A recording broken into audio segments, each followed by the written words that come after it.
Hello मेरे बच्चों, party कैसे हैं आप सभी। आशा करता हूँ सभी फिट होंगे। प्यारे बच्चों, आज की वीडियो में ना हम लोग एक्सरसाइज 9.3 स्टार्ट करने वाले हैं। ये एक ऐसा एक्सरसाइज है जिससे बच्चे लोग बहुत डरते हैं सर्कल वाले चैप्टर में, लेकिन आज की वीडियो को देखने के बाद मैं आपको कुछ ऐसे तरीके बताने वाला हूँ ना, जिसके बाद आप एक्सरसाइज 9.3 को चुटकियों में बजा लोगे, बहुत ईजिली बना लोगे। टेंशन नहीं लेना है आपको।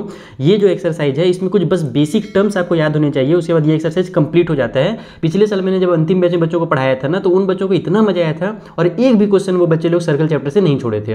तो देखो, मैं जल्दी से तुम लोगों को 3 तरीके बताता हूं जिससे तुम्हारा ये एक्सरसाइज अच्छे से कंप्लीट हो जाए। पहला तरीका क्या है कि अभी जो मैं वीडियो बना रहा हूं, इस वीडियो को आप लोगों को क्या करना है, कंप्लीट देखना है। इसमें मैं जो जो थ्योरम बताऊंगा उसको खुद से आप लोग को अपने नोट्स में लिखने हैं, एक अलग से नोट कॉपी बना करके। और फिर आप लोग जब इस एक्सरसाइज को सॉल्व करोगे इस तरीके से, यानी कि पहले आपको अच्छे से समझ लेना है, नोट्स बना लेना है, और जब उसके बाद सॉल्व करोगे तो बहुत आसानी से सॉल्व होगा। ये पहला तरीका है जो थोड़ा सा मेहनत वाला है। दूसरा तरीका क्या है कि आप लोग मेरा जल्दी से नोट परचेस कर सकते हो। सबसे आपके लिए सस्ता ये काम है कि मैंने जितने भी हमारे क्लास 9th के बुक्स हैं, चाहे वो मैथ्स का हो, चाहे वो साइंस का हो, चाहे वो हमारे पास सोशल साइंस का हो, उन सभी का मैंने चैप्टर वाइज नोट्स बना दिया है, जिसमें मैंने आपको चीज़ों को बहुत ईजी वे में समझाया है, आपकी लैंग्वेज में समझाया। जैसे कि अगर आप थ्योरम नंबर हमारे पास 9.6 को देखोगे तो यहाँ पर सेंटर से equidistance chord equal length की होती है, यानी कि एकदम ईजी लैंग्वेज में मैंने समझाया है। और ये थ्योरम अभी मैं समझाने वाला हूँ आपके बुक में भी, और साथ ही साथ सारे जो थ्योरम्स हैं उनको इजी लैंग्वेज में समझाने के बाद मैंने नीचे में PYQs भी डाल दिए हैं, जो प्रीवियस ईयर में आए हुए थे। 20 PYQs है, जो कि शॉर्ट आंसर वाले हो गए, हमारे लॉन्ग आंसर वाले 10 तो डाल दिया मैंने, कौन कौन से ईयर में आया था ये सारी चीज़ें मैंने लिख दिया है। तो ये जो नोट्स है आपके लिए एकदम रामबाण साबित होने वाला है। अभी मैथ्स में देखा आपने ना किस तरीके से मैंने लिखा है, उसी तरीके से मैंने आपको साइंस में भी, SST में भी एकदम डेली लाइफ के एग्जाम्पल से कनेक्ट करके ये नोट्स बनाए हैं। और साथ ही साथ इसमें आपको केवल नोट्स नहीं मिलेगा, आपको सैम्पल पेपर भी मिलेगा, PT1 के लिए, PT2 के लिए, हाफ ईयरली के लिए, और फाइनल एग्जाम के लिए तो 4 क्वेश्चन पेपर मिलेगा विद सॉल्यूशन। तो इतनी सारी चीज़ें हैं, और इसकी जो प्राइस है केवल 399 रुपये है। तो आप लोग ये नोट से भी पढ़ सकते हो। उसके बाद भी आपका ये चैप्टर क्या, पूरे के पूरे चैप्टर बहुत आसानी से निकल जाएंगे। और दूसरा जो तरीका है वो ये है कि आप मेरा अंतिम बैच परचेस कर सकते हो। MD सर का जो एप्लीकेशन है ना, उस एप्लीकेशन में जाना। तो अंतिम बैच में मैंने पिछले साल जो बच्चों को एकदम डिटेल में चीज़ों को पढ़ाया था, लेकिन उसमें बस यही है कि मैथ्स के आपको वीडियोज़ मिलेंगे और मैथ्स के आपको कॉन्सेप्ट मिलेंगे। बाकी सब्जेक्ट की स्टडी मटेरियल्स थोड़े बड़े मिल जाएंगे, लेकिन मेन जो रहेगा आपका मैथ्स, उसमें फोकस किया था मैंने। ठीक है, तो अंतिम बैच में आपको मैथ्स मिल जाएगा। अगर आपको केवल मैथ्स में करना है तो आप अंतिम बैच की वीडियोज़ देख सकते हो, और अगर आपको सारे सब्जेक्ट के लिए चाहिए तो आप ये वाला मेरा जो नोट्स है वो परचेस कर सकते हो। नोट्स परचेस करने के लिए सिंपली आपको मेरे व्हाट्सअप नंबर पे कॉल करना है, कॉल नहीं करना है, व्हाट्सअप करना है एक्चुअल में। तो व्हाट्सअप करना मुझे कि सर मुझे नोट्स चाहिए, तो मैं आपको वहाँ पर QR कोड भेजूंगा, उसमें आप पेमेंट करना, तो मैं आपको जो नोट्स है वो डिलीवर कर दूंगा। बहुत सारे बच्चे लोग नोट्स को लेकर के पढ़ रहे हैं। ठीक है, तो चलिए अभी स्टार्ट करते हैं। और जो 9.3 है उसके मैं जो मेन कॉन्सेप्ट हैं जिसका यूज़ होने वाला है इस पूरे एक्सरसाइज में, उसको मैं पहले समझा रहा हूँ। और आप लोग से मेरी रिक्वेस्ट है कि अगर आप लोग नोट्स वगैरह नहीं खरीद रहे हो ना, तो अभी जो चीज़ें मैं समझाने वाला हूँ उसको जल्दी से आप लोग लिखते जाना है ना, अपनी लैंग्वेज में लिखते जाना। चलिए स्टार्ट करते हैं। तो सबसे पहले हम लोग बात करते हैं 9.7 वाले थ्योरम की। इसमें क्या बोला गया है कि the angle subtended bye an arc at the centre is double the angle subtended bye it at any point on the remaining part of the circle. यानी कि किसी भी सर्कल में जो आर्क होते हैं, आर्क किसको बोलते हैं, ये देखो, ये जैसे P से लेकर के Q तक हमारा जो लाइन गया है ना, इसको आर्क बोला जाएगा। फिर इधर से भी जो P, A और Q मिल रहा है, ये भी एक बड़ा वाला आर्क दिख रहा है मुझे। ठीक है, तो ये जो PQ हमारा आर्क है, इससे जब हम लोग एंगल बनाएंगे, यानी P से हम लोग सेंटर O में एक लाइन बनाएंगे और Q से हम लोग सेंटर O में लाइन बनाएंगे, तो यहाँ पर देखो एक एंगल बन गया इस तरीके से। तो ये वाला जो एंगल बना है ना, ये क्या होगा, डबल होगा। किसका डबल होगा, तो इसी आर्क से अगर आप कहीं पर भी दूसरी जगह पर इस सर्कल में जब एंगल बनाओगे तो उसका डबल होगा। तो इसने यहाँ पर बनाया, देखो P से A के पास गया और Q से A के पास गया, तो यहाँ पर एक एंगल बना। तो ये वाला जो एंगल है इसका डबल है। बस यही चीज़ हमसे 9.7 में कहा जा रहा है। ठीक है, इज दैट क्लियर, ये समझ में आ गया। चलो और थ्योरम समझते हैं। दूसरा जो 9.8 है ये भी बहुत जरूरी थ्योरम है। इसमें बोला जा रहा है कि angles in the same segment of a circle are equal, यानी कि जो हमारे सेम सेगमेंट में एंगल बनते हैं वो इक्वल बनते हैं। जैसे कि देखो हमारे पास ये जो PQ हमारे पास ये एक क्या बोलते हैं हम लोग के पास आर्क है। अगर आप लोग इसको ऐसे ज्वाइन करते हो, ठीक है, ऐसे ज्वाइन कर दिया, तो ये जो आपका पार्ट बचा है ना, ये वाला, ये एक सेगमेंट कहलाता है। और ऊपर का ये जो पार्ट है, ये इस तरीके से ऐसे एक बिस्कुट का टुकड़ा की तरह कह सकते हो, ये एक सेगमेंट कहलाता है। अब आपने क्या किया कि P से A पर गए और Q से भी A पर गया, तो ये वाला एंगल बना। फिर P से आपने C पर गया और Q से फिर C पर गया, तो ये वाला एंगल बना। तो ये दोनों एंगल क्या कहलाते हैं, सेम सेगमेंट वाले एंगल कहलाते हैं। और सेम सेगमेंट वाले जो एंगल होते हैं वो भी इक्वल होते हैं। और मैं फिर से बता दे रहा हूँ, यहाँ पर मैं जल्दी जल्दी समझा रहा हूँ। अगर आप अंतिम बैच में देखोगे ना, तो इसको मैंने कई एग्जाम्पल्स के साथ डिटेल में बच्चों को समझाया था, ताकि बच्चे लोग का कोई क्वेश्चन एग्जाम में छूटे ही ना, और छूटा भी नहीं था। बच्चे लोग बहुत मजेदार तरीके से बनाए थे पूरा पेपर। तो ये हमारा 9.8 वाला हो गया। अगला वाला थ्योरम क्या कहता है कि if a line segment joining two points subtended equal angles at two other points lying on the same side of the line containing the line segment the 4 points lie on the circle, यानी कि जो चारों के चारों points होंगी वो क्या होंगी, हमारे सर्कल में लाई करेंगी, और ये जो होगी वो कौन साइक्लिक होगी। अब कौन साइक्लिक क्या होता है, चलो इसको भी डायग्राम के थ्रू समझा देता हूँ, और वो डायग्राम आपको यहीं पर दिया हुआ है, ज़्यादा आपको ढूंढने की जरूरत नहीं है। सबसे पहले क्या बोल रहा है कि अगर हमारे पास कोई भी लाइन सेगमेंट है, जैसे देखो हमारे पास सर्कल को भूल जाओ थोड़ी देर के लिए ना, हमारे पास कोई लाइन सेगमेंट है जिसका नाम ए बी है, वो क्या कर रहा है, वो जो ए बी जो हमारे लाइन है ना, उससे हम लोग सेम साइड में, जैसे कि ऊपर का साइड अगर यूज़ करें तो ऊपर के साइड में, अगर नीचे का साइड यूज़ करें तो नीचे के साइड में, सेम साइड में अगर अपन दो ऐसे एंगल्स बनाते हैं जो आपस में इक्वल हो, जैसे देखो ए से हमने सी के पास गया और बी से हमने सी के पास गया तो ये एंगल बना, और इस तरीके से ए के से अब जब हम लोग डी के पास जाएंगे और बी से जब हम लोग डी के पास जाएंगे तो ये एंगल बनेगा।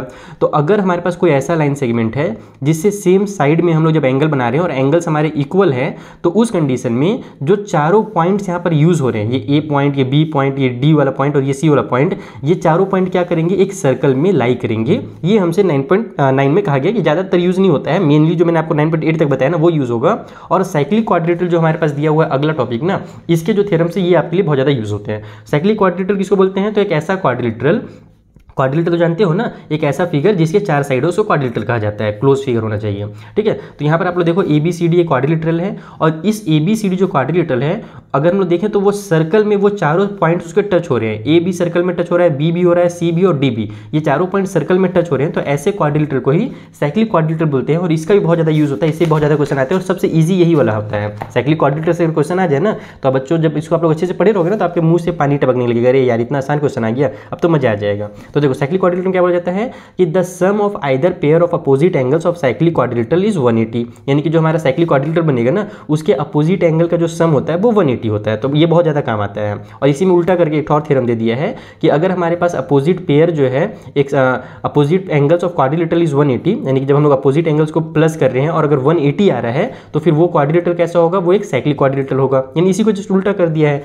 इसमें बोला क्या था कि साइक्लिक क्वाड्रिलेटरल अगर दिया हुआ है पहले से तो अपोजिट एंगल का सम 180 डिग्री ही होगा। अपोजिट एंगल कौन कौन सा, ये देखो ये वाला एंगल, ये जैसे एंगल डी हो गया और एंगल बी हो गया, उसी तरीके से एंगल ए और एंगल सी हो गया, तो बी और डी के जब हम लोग सम करेंगे तो 180 आएगा। और ये बोला जा रहा है कि अगर कोई क्वाड्रिलेटरल ऐसा दिया हुआ है जिसके अपोजिट एंगल का सम 180 है तो वो क्वाड्रिलेटरल कैसा होगा हमारा, वो भी हमारा एक साइक्लिक क्वाड्रिलेटरल होगा।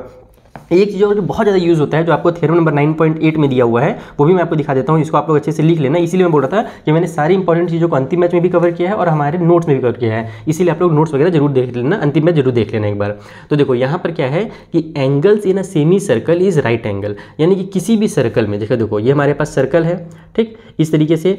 अब अगर मैं इसका सेमी सर्कल बनाता हूँ यानी इसको बीचों बीच से मैं कट करता हूँ, ठीक है, तो अब ये जो लाइन हमारे पास है ना, जैसे मान लो ये पॉइंट ए है और ये पॉइंट बी है, अब इस पॉइंट ए और बी का यूज करके तुम कहीं पर भी इस ट्रायंगल में जब एंगल बनाओगे तो वो मेरा 90 डिग्री का ही बनेगा, एक राइट एंगल ही बनेगा। यही होता है ये वाला थ्योरम कि कभी भी हमारे पास कोई सर्कल है अगर उसको हम लोग सेमी सर्कल बना दें और सेमी सर्कल से जब हम लोग एंगल बनाते हैं ना सर्कल पे तो वो हमेशा राइट एंगल बनता है। जैसे फॉर एग्जांपल मैं दिखाता हूँ, मैं मान लो यहाँ पर एक पॉइंट सी ले लेता हूँ इस जगह पर, तो मैं ए से जाऊँगा सी के पास और बी से जाऊँगा सी के पास, तो यहाँ पर हमारे पास जो एंगल बनेगा ना ये एक राइट एंगल बनेगा। उसी तरीके से मैं कहीं पर भी बना लूँ, मान लो इस वाले पॉइंट पर बनाने का मन है तो ए से मैं यहाँ पर आऊँगा और बी से मैं यहाँ पर आऊँगा तो यहाँ पर भी एक राइट एंगल बनेगा। ये बोला जाता है इस वाले थ्योरम में, ठीक है। और इसके अलावा मैं क्या बताने वाला था, एक जरूरी बात यार, क्या याद आ रहा था मुझे अभी, हाँ ये भी बताने वाला था कि जो मैंने नोट्स बनाए हैं बच्चा लोग, अगर आप उसको देखना चाहते हो फ्री में कि सर कैसे हैं, तो एक एक चैप्टर का नोट्स और PT1 का जो क्वेश्चन पेपर है वो मैं फ्री में प्रोवाइड कर चुका हूँ अपने टेलीग्राम चैनल पे। तो टेलीग्राम ज्वाइन कर लेना, उसमें स्क्रॉल करके थोड़ा सा ऊपर जाना टेलीग्राम चैनल पे हमारे, तो ऊपर में तुम लोगों को क्लास 9th का भी और क्लास 10th का भी,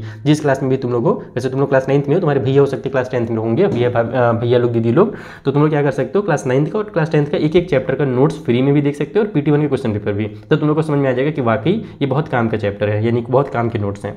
तो अब हमारा ये जो क्या बोलते हैं आप लोग का थ्योरम वगैरह वाला पार्ट कंप्लीट होता है। अब हम लोग चलते हैं बड़े से एक्सरसाइज के पास और उसको सॉल्व करते हैं।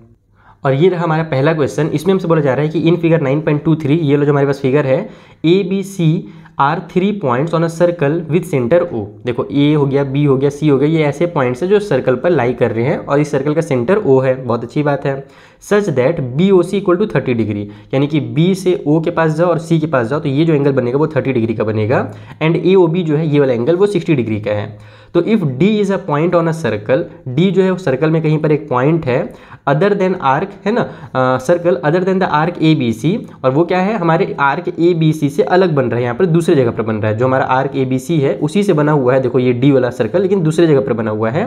तो बताइए जो ए डी सी एंगल वो कितने डिग्री का है। तो ये मैं आपको एकदम दिमाग में ही निकालने बता देता हूँ। जैसे मैंने शुरू में थ्योरम क्यों बताया आप लोगों को पता है, क्योंकि अगर मैं इसको डायरेक्ट सॉल्व कराता ना तो तुम लोगों को समझ में नहीं आता, लेकिन अभी तुम लोग थ्योरम पढ़ दिए, तुम लोगों को क्या पता है कि अगर मैं इस ए सी आर्क को देखूँ तो ए सी आर्क से जो सेंटर में एंगल बनता है वो इस वाले एंगल का क्या होता है, डबल होता है, क्योंकि ए सी से ही सेंटर पे भी बना है और ये जो ए सी आर्क है उसी से मेरा पॉइंट डी पर भी बना हुआ है। तो ये 60 और 30 मिलाकर के टोटल 90 डिग्री जो है वो मेरे सेंटर में बन रहा है। तो जाहिर सी बात है कि अगर ये डबल है इसका तो ये कितना होगा, ये 45 डिग्री का होगा, क्योंकि ये 90 डिग्री का है। तो इस तरीके से तुम लोग चुटकियों में सॉल्व कर सकते हो अगर तुम लोग अच्छे से ध्यान से पढ़ दोगे। थोड़ा सा अगर नोट से पढ़ लो या अंतिम मैथ से पढ़ लो या फिर इसी वीडियो से अगर अच्छे से पढ़ लो ना तो तुम लोग बस देख करके आंसर बता सकते हो। तो ये 45 डिग्री होगा। कॉपी में कैसे लिखना है, एग्जाम में कैसे बनाना है, चलो वो समझा देता हूँ। तो देखो सबसे पहले क्या करना है आपको, जैसे मैंने आपको बताया कि ये जो हमारा आर्क डी बना हुआ है, यानी जो एंगल डी बना है वो ए सी से ही बना हुआ है, इस वाले आर्क से ही बना हुआ है। तो हम लोग पहले ए ओ सी कंप्लीट का वैल्यू निकालेंगे, जो कि 60, 30, 90 दिख रहा है, लेकिन एग्जाम में ऐसे लिखना कि हमारा जो एंगल ए ओ सी है वो मिल रहा है दो एंगल से, एक तो ए ओ बी से जो हमको नाम दिया हुआ था ए ओ बी क्वेश्चन में, और दूसरा वाला हमें दिया हुआ था बी ओ सी नाम। तो दोनों को लिख लेंगे एक बार थोड़ा अच्छे से डिटेल में, ताकि एग्जाम में आपका एक नंबर भी ना कटे। तो ये हो जाएगा तुम्हारा 60 और प्लस में हमारा 30, यानी कि जो हमारा एंगल ए ओ सी है वो निकल करके आ गया से 90 डिग्री। अब हम लोग क्या जानते हैं, हम लोग को रूल पता है कि ये जो ए ओ सी है ना, ये एंगल नाउ एंगल ए ओ सी ये डबल है इस वाले एंगल का जिसका नाम ए डी सी है, यानी कि एंगल ए डी सी में अगर हम लोग 2 का मल्टीप्लाई करें तो इसका वैल्यू आएगा। डबल का मतलब यही होता है कि जो एंगल है इसका डबल है, यानी इसमें जब 2 का मल्टीप्लाई करेंगे तो ये एंगल निकल करके आता है। तो अब यहाँ पर हमारे पास ए ओ सी जो है वो 90 डिग्री का है, तो यहाँ पे 90 लिख लो, 2 को यहाँ ले आओ तो डिवाइड बाई 2 हो जाएगा, और इक्वल के उस साइड में ए डी सी आ जाएगा। एक चीज़ ध्यान रखना कि जब आप लोग ये चीज़ लिखोगे ना तो इसका आपको थ्योरम भी बताना पड़ेगा, तो थ्योरम को थोड़ा सा याद करना पड़ता है। आप चाहो तो अपने लैंग्वेज में थोड़ा सा ईजी वे में लिख सकते हो, बाकी लिखना ही पड़ेगा। तो अभी मैं इसको कंप्लीट कर लेता हूँ। जैसे इसमें हमारे पास दिया क्या हुआ था थ्योरम, हमारे पास कौन सा लगेगा कि हमारा जो एंगल सबटेंडेड होता है किसी आर्क के द्वारा सर्कल के सेंटर में, वो क्या होता है, डबल होता है किसी भी दूसरे पॉइंट से। यानी कि इसको आप लोग इस तरीके से कुछ लिख सकते हो। पहला क्वेश्चन है तो मैं पहले लिख दे रहा हूँ यहाँ पर, कैसे लिखना है वो बता दे रहा हूँ। बाकी आगे क्वेश्चन में जहाँ जहाँ पर थ्योरम लिखने की जरूरत पड़ेगी ना उसको मैं लास्ट में लिखूंगा वीडियो कंप्लीट करने के बाद। पहले आपको समझा जरूर दूंगा, लेकिन थ्योरम को वहाँ पर नहीं लिखे रहूँगा, लास्ट में लिख दूंगा और फिर इसके नोट्स आपको टेलीग्राम पर दे दूंगा ताकि आप लोग समझ जाओ, ठीक है, कि किस तरीके से लिखना है। तो यहाँ पर मैं बता देता हूँ कैसे लिखना है कि angle subtended by arc at the center is double। वो क्या होता है, डबल होता है the angle subtended by it at any other point, ठीक है। तो इस तरीके से तुम लोग यहाँ पर लिख सकते हो। पूरा थ्योरम जरूर लिखना ताकि टीचर को एकदम मजा आ जाए कि बच्चे ने कौन सा थ्योरम लगाया, और लिखना ही पड़ता है एग्जाम में आता है तो, ठीक है। अगर नहीं लिखोगे तो इसका नंबर कुछ ना कुछ काट दिया जाएगा, बाकी आपका आंसर सही माना जाएगा, लेकिन इसके लिए भी कुछ नंबर काट दिया जा सकता है। अगर 5 नंबर करेगा तो 4 नंबर दिया जाएगा, तो इसलिए इसको जरूर लिख देना, ठीक है। तो इस तरीके से मैं हर जगह लिख दूंगा जहाँ जहाँ पर जरूरत पड़ेगा। फिलहाल नहीं लिखते हैं, अभी आगे बनाते हैं। तो हम लोग को ए डी सी चाहिए, तो ये हो जाएगा तुम्हारा 90 डिवाइड बाई 2 यानी कि 45 equal to angle A D C. बस आ गया आंसर। ए डी सी की जो वैल्यू है वो हमारी 45 डिग्री है। A D C equal to 45 लिखो या 45 equal to A D C लिखो, दोनों बतिया एक ही होता है। तो इस तरीके से तुम्हारा क्वेश्चन नंबर फर्स्ट कंप्लीट हो जाएगा। देखा कितना आसान था। तो ये हो गया हमारा पहला क्वेश्चन। चलो इसी तरीके से जो आसान वे में है मैं आपको दूसरा क्वेश्चन बना के बता देता हूँ। दूसरा क्वेश्चन बहुत मजेदार है। इसमें बोला जा रहा है कि chord of a circle is equal to its radius of the circle, यानी कि कॉर्ड जो है सर्कल का वो उसके रेडियस के बराबर है, यानी सर्कल का रेडियस के बराबर है। तो find the angle subtended by the chord. तो बताइए कि उस कॉर्ड से बनाया हुआ जो एंगल होगा eight a point on the minor arc, यानी कि माइनर आर्क में, छोटे वाले आर्क में जब हम लोग एंगल बनाएंगे तो वो कितना होगा, and also at a point on the major arc, और जो मेजर आर्क में जब बनाएंगे तो कितना होगा। तो इसका मैं आपको डायग्राम के थ्रू समझाता हूँ कि एक्चुअली में बोला क्या जा रहा है। तो देखो यहाँ पर हमने क्या किया, एक सर्कल बनाया है और उसमें मैंने एक लाइन बना दिया है जो कि ए बी नाम का, और ये जो ए बी है ना ये सर्कल के रेडियस के बराबर है। क्वेश्चन में यही बोला था कि जो लाइन सेगमेंट रहेगा वो सर्कल के रेडियस के बराबर होगा। रेडियस क्या है, तो सर्कल का रेडियस ओ से लेकर के अगर मैं ए को मिला दूँ तो ये जो ओ ए है ये मेरा रेडियस है, और जो ओ बी है वो भी मेरा क्या है, रेडियस है भैया, है ना। क्योंकि हम लोग जानते हैं रेडियस क्या होता है, सर्कल के सेंटर से सर्कल को टच करने के लिए हम लोग जब एक लाइन बनाते हैं इस तरीके से, तो वो लाइन जो होता है ये लाइन ये आपस में रेडियस कहलाती है। चाहे तुम किसी भी पॉइंट पे बना लो, सेंटर से कहीं पर भी तुम मिला लो, वो हमारा रेडियस कहलाता है। तो हमसे ये बोला गया था कि जो हमारे पास ये कॉर्ड है ना ये क्या है, रेडियस के बराबर है, तो वो चीज़ मैंने लिख लिया है। अब हमसे बोला क्या जा रहा है कि इस कॉर्ड के द्वारा जो हमारे पास माइनर सेगमेंट है इसमें, या माइनर आर्क कर लो, इस वाले पॉइंट पे कहीं पर भी जो एंगल बनेगा और जो मेजर वाला यानी कि बड़ा वाला जो हमारा आर्क है इधर में जो एंगल बनेगा उसका वैल्यू बताना है। यानी कि जैसे मान लो मैं यहाँ पर एक पॉइंट सी ले लेता हूँ आपको समझाने के लिए, और एग्जाम में आप लोग को भी ऐसे बनाना है। देखो ये हमारा ए से सी को मिल गया और बी से सी को मिल गया, तो इस वाले कॉर्ड से यहाँ पर हमारा जो माइनर आर्क है इसको माइनर आर्क बोला जाता है, छोटा आर्क बोला जाता है। तो छोटे आर्क पे जो एंगल बना है इसका वैल्यू भी निकालना है, और इसी कॉर्ड से जब हम लोग बड़े वाले आर्क में कहीं पर भी एंगल बनाएंगे, मान लो मैं इस पॉइंट पे बना देता हूँ, ये मेरा ए से इस पॉइंट को टच करा दो और हमारे बी से भी थोड़ा सा इसको घुमा कर बनाता हूँ, ये ऐसे, ठीक है। तो थोड़ा सा सेट कर लेते हैं कैमरा में, दिख रहा है अच्छे से बच्चों लोग को, ठीक है। तो यहाँ पर इस पॉइंट का नाम मैं डी दे देता हूँ। तो ये जो हमारा एंगल है और ये जो एंगल है इसका अपने को वैल्यू फाइंड करना है। कैसे फाइंड करेंगे, देखो बहुत आसान है, अगर तुमने थ्योरम्स को समझा होगा ना बहुत ईजी लगेगा। सबसे पहले हमको ये पता है कि ये जो हमारे पास ट्रायंगल है, ये जो हमारा ए ओ बी जो हमारा ट्रायंगल बन रहा है, इसको ध्यान से देखो, in triangle A O B, इस ए ओ बी में हमारा जो ए बी है वो क्या है, वो बराबर है हमारे ए ओ के, ठीक है। और फिर ये जो हमारा बी ओ है उसके भी बराबर है, यानी तीनों हमारे बराबर हैं, क्योंकि ये दोनों रेडियस है, रेडियस बराबर होगा ही। और ए बी जो है उसको हमने कुछ इस तरीके से बनाया ही था कि वो रेडियस के बराबर हो, तो तीनों साइड हमारे बराबर है। और ये अगर तीनों साइड बराबर है इसलिए इट मीन्स इसका मतलब ये हुआ कि हमारा ट्रायंगल ए ओ बी जो है वो कैसा ट्रायंगल है, तो इज एन इक्विलैटरल ट्रायंगल। ये हमारा एक इक्विलैटरल ट्रायंगल है, ठीक है, समझ में आ गया। इक्विलैटरल ट्रायंगल क्या होता है, जिसके तीनों साइड बराबर होते हैं। और अगर किसी भी ट्रायंगल के तीनों साइड बराबर हैं, कोई भी ट्रायंगल अगर इक्विलैटरल ट्रायंगल है तो उसके तीनों एंगल भी बराबर होते हैं, और वो एंगल कितने डिग्री के होते हैं, वो 60 डिग्री के होते हैं। ये क्लास 8th का टॉपिक है, ये आपको पीछे से पढ़ चुके हो कि किसी भी इक्विलैटरल ट्रायंगल में जो एंगल्स बनते हैं वो 60 डिग्री के बनते हैं। तो यहाँ पर भी 60 का बनेगा, यहाँ भी बनेगा, लेकिन अपने को इन दोनों से मतलब नहीं है, हमको इस वाले से मतलब है। तो ये जो एंगल बनेगा वो हमारा 60 डिग्री का बनेगा। तो यहाँ पर मैं लिख देता हूँ कि इसलिए हमारा जो एंगल ए ओ बी होगा ना वो कितने डिग्री का होगा, वो 60 डिग्री का होगा। तो एक एंगल अपने को पता चल गया यहाँ से। अब हम लोग इस एंगल का यूज़ करके इसका निकाल सकते हैं, क्योंकि ये जो हमारा एंगल बना है ये भी तो इसी सेगमेंट से बना हुआ है ना, इसी लाइन से बना हुआ है, इसी कॉर्ड से बना हुआ है। ए बी से हमारा ओ के पास गया और बी से ओ के पास गया, तो हमारे पास ये सेंटर वाला एंगल बन गया। तो हम क्या जानते हैं कि किसी भी कॉर्ड के द्वारा जब सेंटर में एंगल बनता है, या किसी भी आर्क के द्वारा सेंटर में जब एंगल बनता है तो उसका ये वाले का, यानी कि जब दूसरे कहीं पर ही बनता है तो ये वाला इसका डबल होता है, या इसको उल्टा भी कह सकते हो कि ये वाला जो है इसका आधा होता है। चाहे आप इसको इसका डबल कहो या इस वाले को इसका आधा कहो, बतिया एक ही है। बाकी इसमें डबल वर्ड यूज़ किया है थ्योरम में, तो हम जब थ्योरम लिखेंगे तो हम लोग डबल ही लिखेंगे। तो नाउ हमारे पास जो एंगल ए ओ बी है वो क्या है, हमारे एंगल ए डी बी का डबल है, ठीक है। ये क्लियर हो गया। यहाँ पर थ्योरम में लिख दूंगा वही वाला जो पिछला थ्योरम था, उसी को उतार देंगे अपन यहाँ पर। तो हमारे पास ए ओ बी की वैल्यू 60 पता चल गई। ये 2 को इधर ले आओ, डिवाइड बाई 2 हो जाएगा, इक्वल को साइड में हमारा ए डी बी आ जाएगा।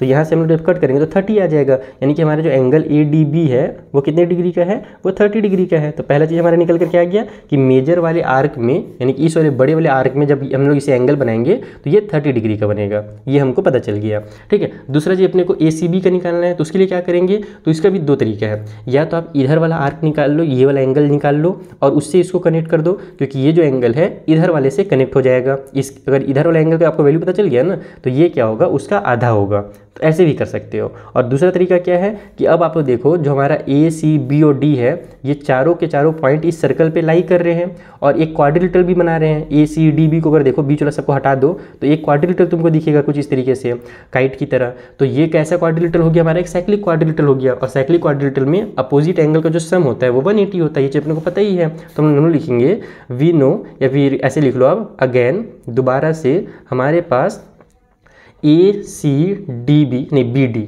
ए C B D is a cyclic quadrilateral. ये क्या है, हमारा साइक्लिक क्वाड्रिलेटरल है और हम लोग जानते हैं साइक्लिक क्वाड्रिलेटरल में अपोजिट एंगल का सम 180 होता है। यानी कि हमारा जो एंगल ADB हमने निकाला है अभी पिछले वाले में यहाँ पर ADB, उसमें अगर मैं प्लस करूँ एंगल ACB को तो दोनों का जो सम आएगा वो 180 आएगा, क्योंकि साइक्लिक क्वाड्रिलेटरल के अपोजिट एंगल से ये बस। तो यहाँ से हमारे पास ADB की वैल्यू 30 है, तो इसके सॉरी हाँ 30 है ना, तो 30 लिख लो, प्लस में एंगल ACB हो जाएगा इक्वल टू साइड में हमारे पास 180 आ गया। इस 30 को उधर ट्रांसफर करो तो ACB इक्वल टू हो जाएगा 180 माइनस में 30, यानी कि यहाँ से हमारा एंगल जो ACB है वो निकल करके आ जाएगा 150 डिग्री। तो इस तरीके से तुम्हारे दोनों एंगल निकल करके आ गया। तो देखा आपने, आपको बस कॉन्सेप्ट बच्चा क्लियर हो जाए ना एक बार, तो कसम से बता रहा हूँ आप लोग तो एकदम तोड़ फोड़ मचा दोगे, इतना आसान तुम लोग को लगेगा ये सब। तो चलो, अगर तुमको वीडियो पसंद आ रहा हो ना तो सबसे पहला काम तो ये करो, इस वीडियो को अपने फ्रेंड के साथ शेयर करो ताकि मुझे भी थोड़ा मोटिवेशन मिल सके। बहुत मेहनत लगती है इतने बड़े बड़े वीडियोस बनाने में। अभी ये हम लोग कंप्लीट करने वाले पूरे एक्सरसाइज को, तो मुझे मोटिवेशन देने के लिए आपको कुछ नहीं करना है, कमेंट करना है प्यारा सा, लाइक करना है और अपने फ्रेंड के साथ शेयर करना है। और अगर मेरे नोट्स अगर आपको परचेस कर सकते हो जरूर कर लेना यार, उसको बनाने में तो मेरे को बहुत ही ज़्यादा मेहनत लगा है। यानी कि इतनी सारी चीज़ें मैंने डाल दी है ना कि अगर मैं एजुकार्ट या तुम्हारा उस्वाल वगैरह से अगर आपस में कोलैबोरेशन कर लूँ ना, उनसे हाथ मिला लूँ, तो मेरे को हम लोग एक एक नोट का 1000 रुपये भी दे देंगे। ठीक है, तो तुम लोग को 1000 तो नहीं कराना मेरे को, क्योंकि मैंने नोट्स जो बनाया था वो इसीलिए बनाया था कि मेरे जो गरीब बच्चे हैं वो अच्छे से पढ़ सके, जो बिहार से, झारखंड से, यूपी से, ऐसे फैमिली से आते हैं जो ज़्यादा खर्च नहीं कर पाते हैं पढ़ाई में, तो ऐसे बच्चों के लिए मैंने वो नोट्स बनाए हैं। ठीक है, तो वो नोट्स मुझे जरूर परचेस करना है ताकि मुझे भी थोड़ा सा फाइनेंशियली सपोर्ट मिल सके। चलो सेकंड वाला हो गया, अब हम लोग जो थर्ड क्वेश्चन है उसे सॉल्व करते हैं। देखो थर्ड वाले में क्या बोल रहा है कि जो फिगर 9.24 बना है ना, इसमें PQR 100 डिग्री का है, ये एंगल 100 डिग्री का है।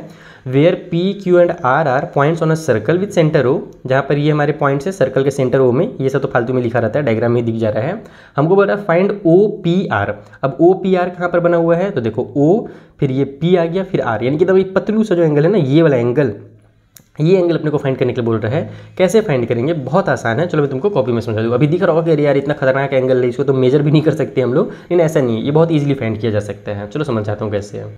तो देखो ये हमारा डायग्राम है, जैसे अपने को क्वेश्चन में दिया हुआ था कुछ इसी तरीके से। खिचड़ी तो मैंने बनाता हूँ, मेरा डायग्राम तो बहुत खतरनाक रहता है, लेकिन तुमको मजा आएगा, टेंशन नहीं लो। अब इसको बनाने के लिए अगर मुझे ये एंगल निकालना है ना, तो उसका सबसे आसान तरीका ये है कि तुम ये एंगल निकाल लो। अगर ये एंगल पता चल गया तो ये एंगल आसानी से निकल जाएगा। अब ये एंगल कैसे निकाला जाता है, आइए मैं आपको वो समझा देता हूँ। सबसे पहले तो तुम इसको दो तरीके से इस एंगल को निकाल सकते हो। पहला ही तरीका क्या है कि ये वाला जो हमारा एंगल है तुम ये निकाल लो और फिर उससे इस एंगल को कनेक्ट कर दो। पहला तरीका ये है। अब ये एंगल कैसे निकलेगा, तो अगर मेरा यहाँ पर 100 बन रहा है ना, तो ये वाला एंगल मेरा 200 का ही होगा।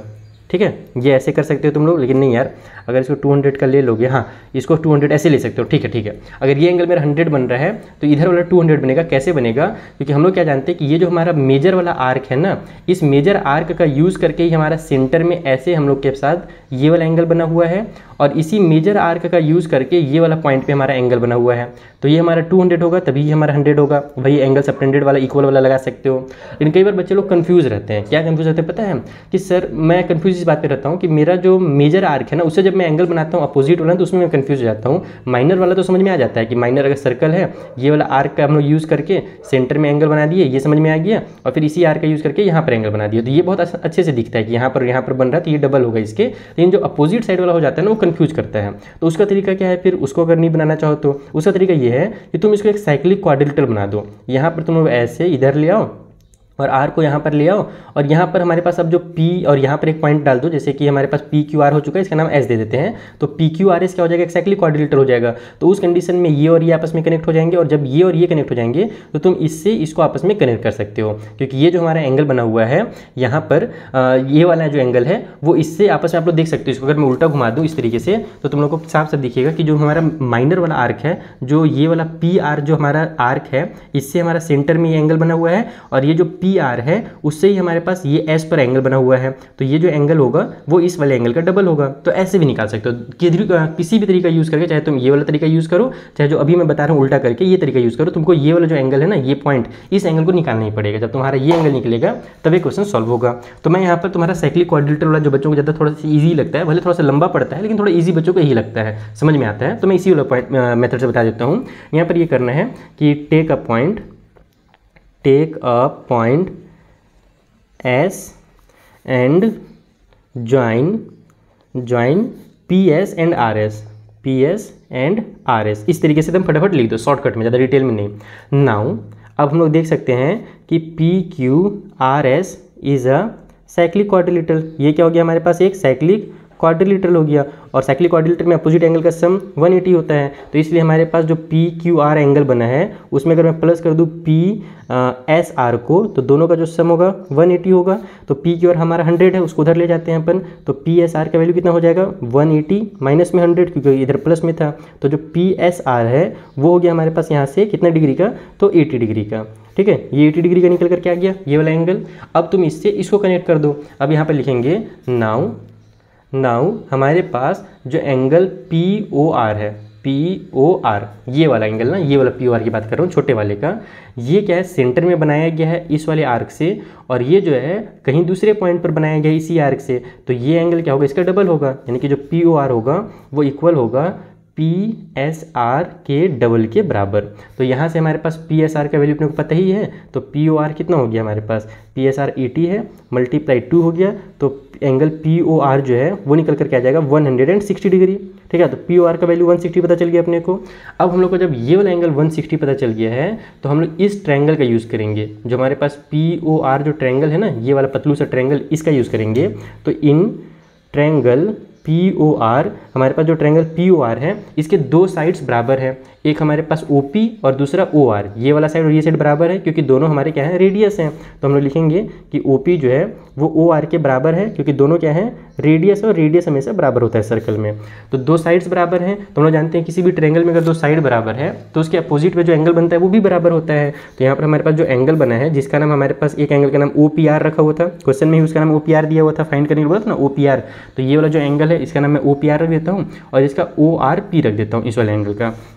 तो ओ पी आर जो होगा वो इक्वल होगा हमारे ओ आर पी के। ठीक है, क्योंकि ये कैसे एंगल हैं, तो opposite angles of equal side. ठीक है, इक्वल साइड के अपोजिट एंगल है, इसलिए ये भी आपस में बराबर होंगे। अब हम लोग जानते हैं कि हम लोग लगाने वाले यहाँ पर क्या एंगल सम प्रॉपर्टी। हम लोग यहाँ पर जब तीनों एंगल को प्लस करेंगे, नाउ जब हम लोग तीनों एंगल को सम निकालेंगे, एंगल हमारे पास ओ पी आर, उसमें प्लस कर दो एंगल ओ आर पी, और उसमें प्लस कर दो तीसरा एंगल जो कि हमारे पास पी ओ आर नाम का है, जो हमने निकाला था 160 डिग्री का। तो तीनों का जो सम होगा वो 180 डिग्री होगा। जैसे अपने को पता है एंगल सम प्रॉपर्टी में तीनों एंगल का सम 180 ही होता है। अब हम लोग क्या करेंगे कि अपने को ओ आर पी और ओ पी आर दोनों बराबर है, और हमको इसका वैल्यू निकालना है, तो हम इसके बदले में इसको लिख देंगे। यानी कि देखो कुछ इस तरीके से ओ पी आर और फिर प्लस में हमारे पास O angle O P R हो जाएगा। इतना गंदा नाम का है लिखा है यार, 1 2 3 4 नहीं दे सकता था। मेरे को ना बहुत फ्रस्ट्रेशन होता है बार बार एक ही उल्टा सीधा नाम लिखने में, तुम लोग को भी होता होगा, मैं जान रहा हूँ सबको होता है। तो जो पी ओ आर है जब मैं उसको उधर भेजूंगा तो ये हो जाएगा तुम्हारा 180 माइनस में 160, क्योंकि ये इधर प्लस में इधर जाकर माइनस 160 हो जाएगा। तो यहाँ से हमारे पास 2 एंगल ओ पी आर की जो वैल्यू है वो निकल करके आ गई 20 डिग्री, और अपने को 2 का नहीं चाहिए, अपने को बस ओ पी आर का चाहिए, तो 2 को इधर ट्रांसफर कर देंगे। तो ओ पी आर जो है वो हो जाएगा 20 डिवाइड बाई 2, यानी कि हमारा जो एंगल ओ पी आर है वो हो गया तुम्हारे यहाँ से 10 डिग्री। तो इस तरीके से तुम्हारा ये क्वेश्चन कितना आसानी से कंप्लीट हो गया। तो देखा तुमने, जब तुमने एक एंगल को निकाल लिया बीच वाला सेंटर वाला 160 को, तो तुम लोग इसको आराम से बना सकते हो। तो इस तरीके से तुम्हारे पास क्वेश्चन नंबर 3 कंप्लीट होता है। आई होप आपको बहुत अच्छे समझ में आया होगा। कोनो भी डाउट हो तो जल्दी से टेलीग्राम के थ्रू भी पूछ सकते हो। अब हम लोग चलते हैं 4th वाले क्वेश्चन के पास। ये जो 4th क्वेश्चन है ना, ये तो 3rd के सामने कुछ है ही नहीं, बहुत ही आसान क्वेश्चन है। इसमें बोल रहा है कि इस वाले फिगर में आपका ए बी सी जो है 69 डिग्री का है, यहाँ पर ये एंगल 69 का है, और ये जो छोटू सा एंगल है वो 31 डिग्री का है। तो बताइए बी डी सी यानी ये वाला एंगल निकालने के लिए बोल रहा है। बहुत आसानी से निकलेगा, कैसे निकालेंगे और तुमको समझा देते हैं कॉपी।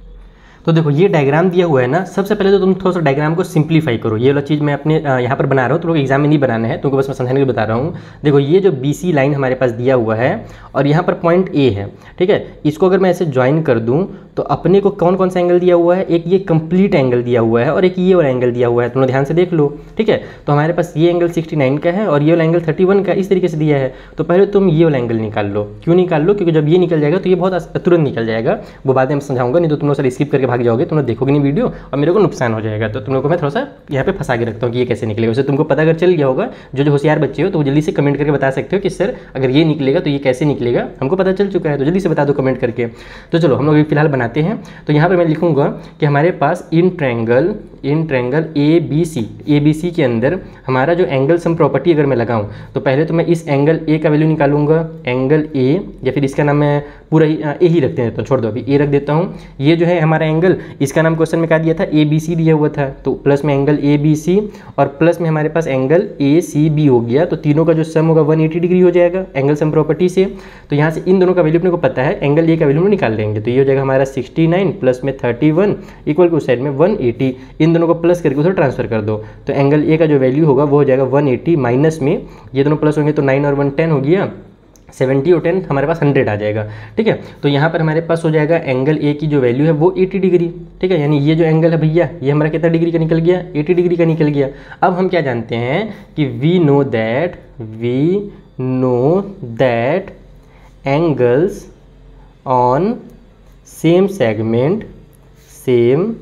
Segment are equal. बस यही रीज़न है कि हमारे जो सेम सेगमेंट एंगल होते हैं वो इक्वल होते हैं, जो चीज़ मैंने तुमको पहले ही समझाया था थ्योरम में स्टार्टिंग में वीडियो के। तो जो बता बीच से देख रहा है ना आकर के क्वेश्चन को सोच रहा है कि क्वेश्चन में 4 को देख लेता हूँ समझ में आ जाएगा, तो बेटा पूरी नहीं समझ में आएगा, तुमको थ्योरम्स को समझना ही पड़ेगा, तभी ये चीज़ समझ में आएगा कि ये चीज़ सर ने कहाँ से लिखा है। तो शुरू का वीडियो देख लेना, शुरू के 10 मिनट बहुत इंपॉर्टेंट है। ठीक है, तो यहाँ पर हम जानते हैं कि सेम सेगमेंट जो एंगल्स होते हैं वो इक्वल होते हैं, तो इसीलिए हमारा जो एंगल A है वो इक्वल है हमारे एंगल इसके, जिसका नाम हमको D वाले का नाम पूरा BDC दिया हुआ था, तो एंगल BDC के। तो इसका मतलब क्या हुआ कि जो हमारा एंगल BDC होगा वो भी 80 डिग्री का होगा। खत्म आंसर। तो कितना आसान क्वेश्चन था, बोलो ना थर्ड से भी बहुत आसान है। तो इस तरीके से तुम्हारा 4th क्वेश्चन कंप्लीट हो जाएगा।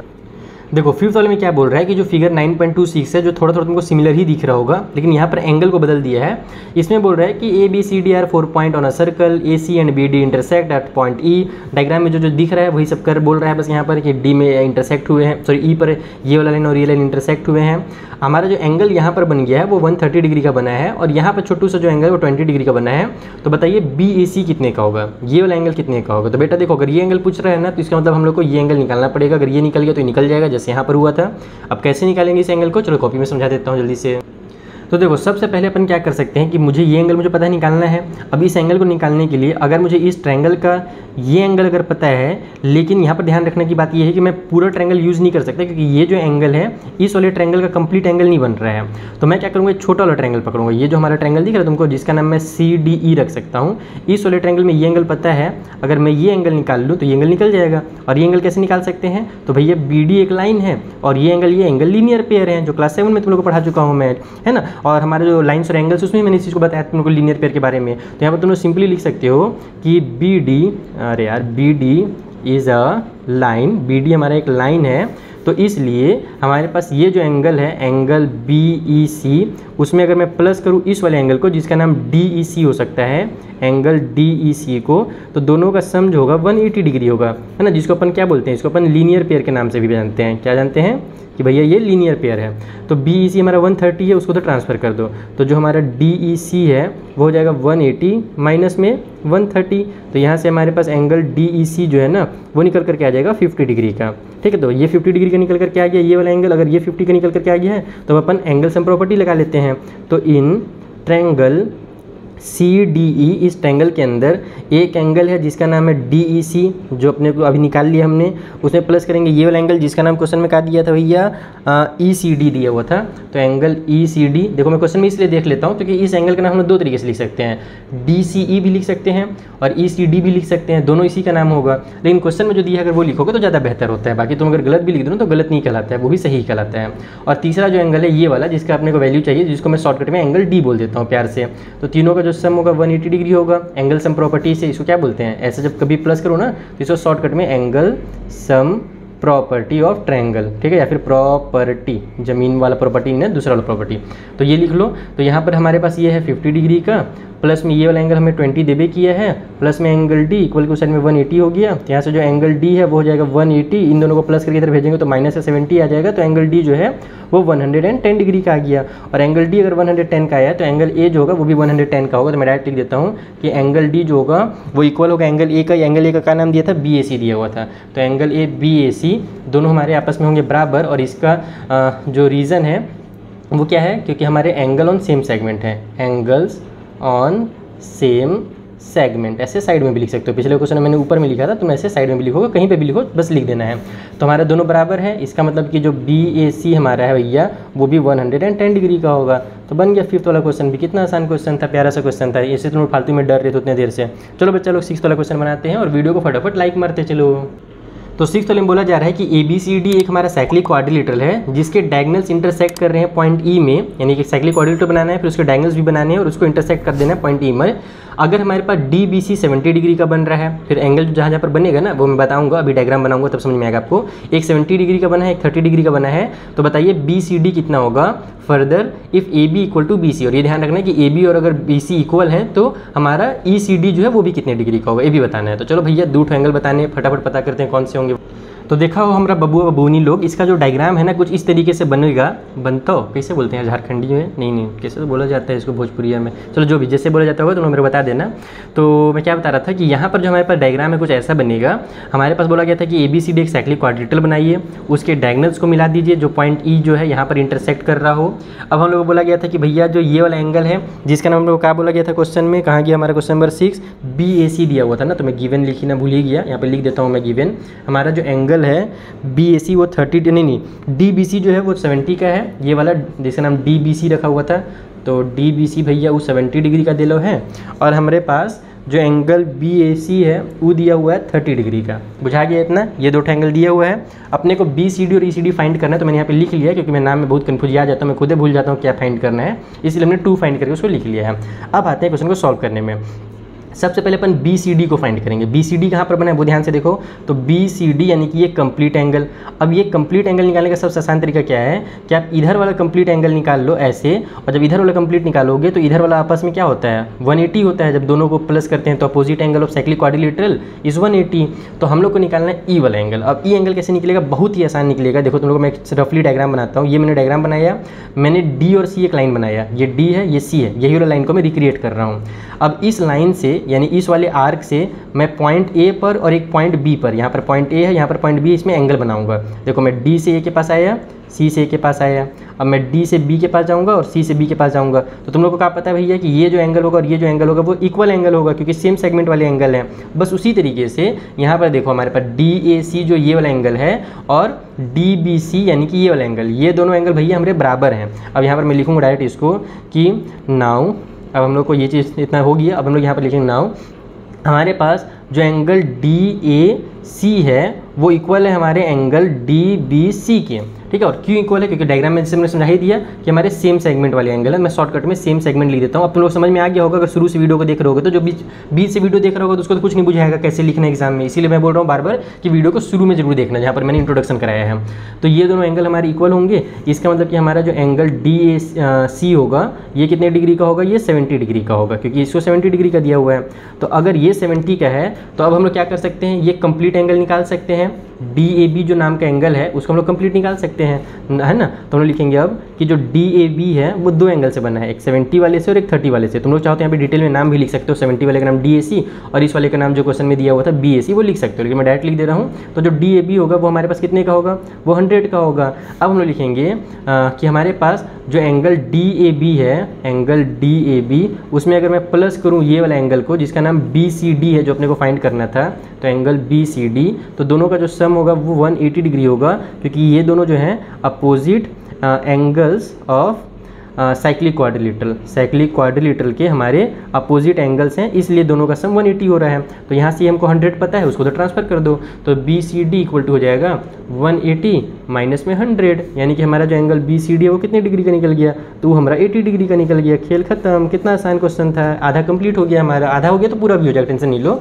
तो जो कंप्लीट एंगल BCD है ये 80 डिग्री का है, पहला चीज़ खत्म, चल गया। अब अपने को क्या बोला गया था कि आपको ये फाइंड करना है कि ECD कितने का है, ECD है ना, नहीं सो इधर ECD ये वाला एंगल, ये जो एंगल है ये कितने डिग्री का ये फाइंड करना है। और इसके लिए हम लोग एक काम किया था, हमारे काम को आसान करने के लिए हमको ये बता दिया था क्वेश्चन में ही कि AB और BC जो है वो बराबर है। क्वेश्चन में पढ़ा था ना मैंने AB इक्वल टू BC, तो हम लोग यहाँ पे लिखेंगे कि हमारे पास AB और BC अगर बराबर हैं, देखो अगर ये वाला साइड और ये साइड बराबर है तो अगर मैं इस ट्रायंगल की बात करूं, ABC नाम का जो ट्रायंगल है इसमें 2 साइड बराबर हैं, और अगर 2 साइड किसी भी ट्रायंगल में बराबर होता है तो अपोजिट वाले दोनों एंगल भी बराबर होते हैं, यानी इसके अपोजिट का ये वाला एंगल और इसके अपोजिट का ये वाला एंगल, ये दोनों बराबर होंगे। तो अगर ये 30 है तो ये भी हमारा 30 डिग्री होगा, जिसको लिखना पड़ेगा कि इन ट्रायंगल ABC, एक ट्रायंगल जो ABC है उसके अंदर AB इक्वल टू BC अपने को क्वेश्चन में गिवन है। ये चीज़ कहाँ से लिख रहा हूँ मैं, तो ये क्वेश्चन में गिवन था, तो इसलिए हमारा जो एंगल बनेगा ये वाला BAC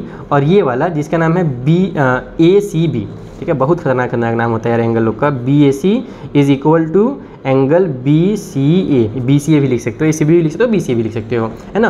क्यों है ये इक्वल? क्योंकि अपोजिट एंगल्स हैं इक्वल साइड के, इसीलिए भी इक्वल है। तो यहाँ से हमारे पास जो BCA है वो निकल गया 30 डिग्री का।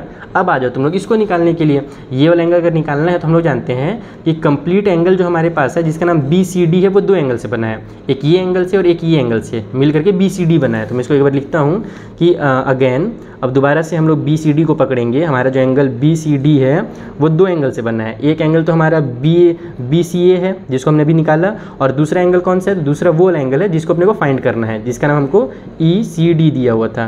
दादा रे दादा, लिखने में गड़बड़ कर दे रहा हूँ। ये वाला एंगल, इसका नाम ECD दिया हुआ था। आप इसको ACD भी बोल सकते हो, ECD भी बोल सकते हो। तो क्वेश्चन में ECD दिया था, मैं ECD लिख दे रहा हूँ। तो हमारे पास देखो भैया, ये वाला पता है अपने को कि ये 80 डिग्री का है, ये वाला पता है अपने को कि ये 30 डिग्री का है। बट ये हमारे पास एंगल ECD, तो ECD निकालने के लिए इसको तो ट्रांसफ़र कर दो, तो 80 - 30 इक्वल टू एंगल ECD, यानी कि हमारा जो एंगल ECD होगा वो कितने डिग्री का? 80 में से 30 माइनस होगा तो 50 डिग्री आ जाएगा। तो बस निकल गया दोनों क्वेश्चन का आंसर। देखा कितना इजी क्वेश्चन था। अगर मज़ा आ रहा हो ना बच्चा लोग पढ़ने में तो कसम से बता रहे हैं, एक बार जल्दी से अपने फ्रेंड लोग को लाइक कर दो और शेयर कर दो, ताकि तुम लोग को भी मज़ा आ जाए, मुझे भी मज़ा आ जाए पढ़ाने में, और इसी तरीके से मैं और भी वीडियोज़ बना सकूँ। और नोट्स तुम लोग अगर ले लोगे ना तो जो मैं यहाँ पर बनवा रहा हूँ ना, इससे तुम लोग और ज़्यादा ताबड़तोड़ बनाने सीख जाओगे। तो वहाँ पर मैंने PYQs भी 20-20 डाल दिए अपने नोट्स में, ताकि तुम लोग जब प्रैक्टिस कर लो, पढ़ दो चीज़ों को, तो 20 PYQ भी बना लो जो प्रीवियस ईयर में घुमा घुमा के दिए थे टीचर ने, तो तुमको बहुत मजा आएगा। चलो बच्चा लोग 7th वाला जो क्वेश्चन है उससे बनाया जाए। तो देखो जो 7th वाला क्वेश्चन है ना कि if diagonal of a cyclic quadrilateral are a diameter of a circle through the vertices of the quadrilateral तो prove that it's a rectangle. यानी कि हमारे पास अगर डायगोनल जो है क्वाड्रिलेटरल के वो डायमीटर है उस सर्कल है ना उसके, तो वहाँ पर क्या होगा, उस सर्कल का डायमीटर भी वही क्वाड्रिलेटरल के डायगोनल्स हैं, तो वो क्या होगा, एक रेक्टेंगल होगा। इसको मैंने अपने नोट्स में भी कवर किया था क्योंकि बहुत इंपॉर्टेंट टॉपिक है। यहाँ पर देखो हमारे पास बताया भी था मैंने एग्जाम्पल में, अगर साइक्लिक क्वाड्रिलेटरल के जो डायगोनल्स हैं उस सर्कल के डायमीटर हैं तो वो एक रेक्टेंगल होता है। ये बहुत इंपॉर्टेंट चीज़ है, इसलिए मैंने यहाँ पर अपने नोट्स में डाल दिया था। ये क्वेश्चन से ये चीज़ मैंने उठाया था। तो अब इसमें क्या बताया गया है, इसको कैसे प्रूव करना है, आइए मैं आपको कॉपी में समझा देता हूँ। तो देखो यहाँ पर हमने एक डायग्राम बना लिया है, और सबसे पहले तो मैं आपको बता देता हूँ कि किसी भी डायग्राम को अगर अपने को एक रेक्टेंगल प्रूव करना है ना तो उसका तरीका क्या है। सबसे आसान तरीका ये है कि उस डायग्राम को आप एक पैरेललोग्राम प्रूव कर दो, उस क्वाड्रिलेटरल को पैरेललोग्राम प्रूव कर दो, और कोई भी एक एंगल को 90 डिग्री प्रूव कर दो। तो इस कंडीशन में जब कभी भी कोई भी पैरेललोग्राम हो और उसके हमारे पास एक एंगल अगर 90 डिग्री का है तो फिर वो हमारा रेक्टेंगल हो जाता है। तो यहाँ पर हम लोग अब इसको ये काम कैसे करेंगे वो समझो। हमसे बोला गया था क्या कि जो हमारे डायगोनल है ना, ये जो डायगोनल आप देख रहे हो ना, ये क्या है, इस सर्कल का डायमीटर है। सर्कल का डायमीटर मतलब कि जो सर्कल को दो बराबर बराबर पार्ट में डिवाइड करे। जैसे मैं एक ऐसे लाइन बनाता हूँ, अगर ये डायमीटर है तो इसका मतलब इधर और इधर दो ठो क्या होंगे, सेमी सर्कल होंगे। डायमीटर वही काम करता है, बीचों बीच से कट कर देता है सर्कल को, है ना। तो हमने सारी चीज़ लिख दिया है कि हमारे पास ABCD मान लेते हैं, एक हमारे पास साइक्लिक क्वाड्रिलेटरल है, AC और BD हमारे पास क्या है, डायगोनल्स हैं, और हमको प्रूव करना है क्या, तो ABCD रेक्टेंगल प्रूव करना है। तो हमारे पास सबूत क्या क्या है। तो सबसे पहले आप लिखो कि AC is diameter of circle. AC जो है वो डायमीटर है सर्कल का।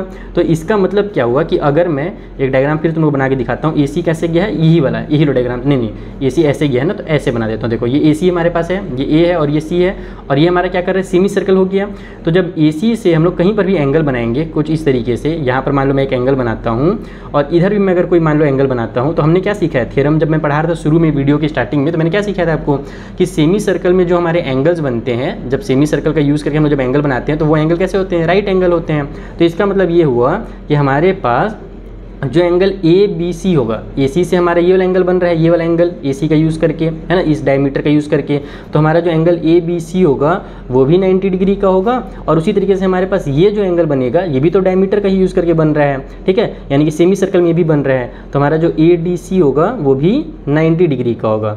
और रीज़न में अपन क्या लिख देंगे, क्योंकि हमारे पास ये जो एंगल्स हैं वो सेमी सर्कल में है, तो angles on semi circle are right angles. यही चीज़ तो मैंने शुरू में बताया था आप लोगों को, इसलिए मैंने शुरू में बोला था कि भैया एकदम ध्यान से पढ़ना, थ्योरम्स बनेगा तो सारे क्वेश्चन बनेंगे, ठीक है। तो ये हमारे पास राइट एंगल्स हो गए। उसी तरीके से सिमिलरली हमारे पास जो BD है, ठीक है, ये जो BD मैंने बनाया था, ये B और ये D, तो ये भी क्या है हमारे पास एक डायमीटर है। तो इससे भी जो हमारे एंगल बनेंगे इधर और इधर जो एंगल बनेंगे वो भी क्या होंगे, राइट एंगल होंगे। यानी कि पॉइंट A में यहाँ पर जो एंगल बनेगा और पॉइंट C में यहाँ पर जो एंगल बनेगा ये भी राइट एंगल होगा। यानी कि हमारे पास जो BAD है ना, BAD यानी कि ये वाला एंगल वो भी 90 का होगा, और हमारे पास जो BCD है, BCD वो भी 90 डिग्री का होगा, और इसका भी रीजन जो है वो सेमी रीजन है, सेमी सर्कल वाला एंगल है। तो अब यहाँ पर हमारे पास इन क्वाड्रिलेटरल, हमारे पास इस क्वाड्रिलेटरल में 90 डिग्री का एंगल भी निकल गया, और अपोजिट एंगल्स जो है वो आपस में इक्वल भी निकल जा रहे हैं। एंगल जो हमारे पास BAD है, और इधर जो हमारा एंगल ये वाला है जिसका नाम हमने BCD रखा, अपोजिट एंगल्स आर इक्वल। तो यहाँ पर मैं लिखूँगा कि इन क्वाड्रिलेटरल ABCD हमारा क्वाड्रिलेटरल है, इसमें हमारे पास अपोजिट एंगल्स आर इक्वल। ठीक है, अपोजिट एंगल्स जो हैं वो इक्वल हो रहे हैं, एंड वन एंगल, वन क्या चारों एंगल वैसे 90 डिग्री निकल गए, लेकिन तुम किसी भी एक एंगल को नाम दे दो कि एंड वन एंगल, या फिर ऑल द एंगल्स, तुम जो लिखना चाहो लिख लेना ना, अपनी मर्जी से, दोनों सही होंगे। And one angle is 90 degree, इसलिए quadrilateral ABCD is a rectangle. बस इतना ही करना है और कुछ नहीं करना है। तो हमारे पास देखो अपोजिट एंगल्स इक्वल हो गए ना, अपोजिट एंगल इक्वल होने का मतलब कि ये एक पैरेललोग्राम बन गया, और उस पैरेललोग्राम में हमारे पास एक एंगल 90 डिग्री का भी है, तो पैरेललोग्राम भी है 90 डिग्री का भी है, इसका मतलब ये हमारा एक रेक्टेंगल होगा। हो गया प्रूफ। तो इस तरीके से लास्ट में यहाँ पर प्रूफ मार दो, अपना साइन मार दो बेहतरीन तरीके से। तो ये तुम्हारा 7th क्वेश्चन भी कंप्लीट हो जाएगा। देखा कितना मजेदार क्वेश्चन था। चलो जो 8th क्वेश्चन है उससे बनाया जाए। 8th वाले क्वेश्चन बोला जा रहा है कि if the non parallel side of a trapezium are equal तो prove that it's a cyclic. यानी कि एक ट्रेपीजियम की बात की जा रही है जिसमें जो नॉन पैरेलल साइड्स है ना वो अगर इक्वल हैं, तो ये प्रूव करना है कि ये जो हमारा ट्रेपीजियम होगा वो एक साइक्लिक ट्रेपीजियम होगा, या कह सकते हो साइक्लिक क्वाड्रिलेटरल होगा। कैसे प्रूव करना है आओ समझते हैं हम। तो सबसे पहले तो मैंने यहाँ पर एक ट्रेपीजियम बना लिया है ताकि तुमको समझ में आ जाए ट्रेपीजियम होता क्या है। क्लास 6 में पढ़ चुके हो ना ट्रेपीजियम, अरे 6 क्या है उससे पहले पढ़े होगे तुम। इंग्लिश मीडियम में तो ज़्यादा जल्दी आ जाता है, हिंदी मीडियम में 6 के बाद आता है ट्रेपीजियम वगैरह। तो यहाँ पर हमारे पास एक ट्रेपीजियम है, ठीक है। हमको क्या करना है, इसको एक साइक्लिक ट्रेपीजियम प्रूव करना है। उसका सबसे आसान तरीका क्या है कि किसी भी क्वाड्रिलेटरल को अगर साइक्लिक प्रूव करना है तो अपोजिट जो एंगल्स है उसका सम तुम क्या करो, किसी भी को, चाहे इधर इधर से कर लो चाहे इधर और इधर से कर लो, किसी को भी तुम लोग को क्या करना है, अपोजिट एंगल का जो सम है उसको 180 कर देना है। तो मैं मान देता हूँ कि इस ट्रेपीजियम का नाम थोड़ी देर के लिए ABCD है। क्या नाम है भैया, ABCD।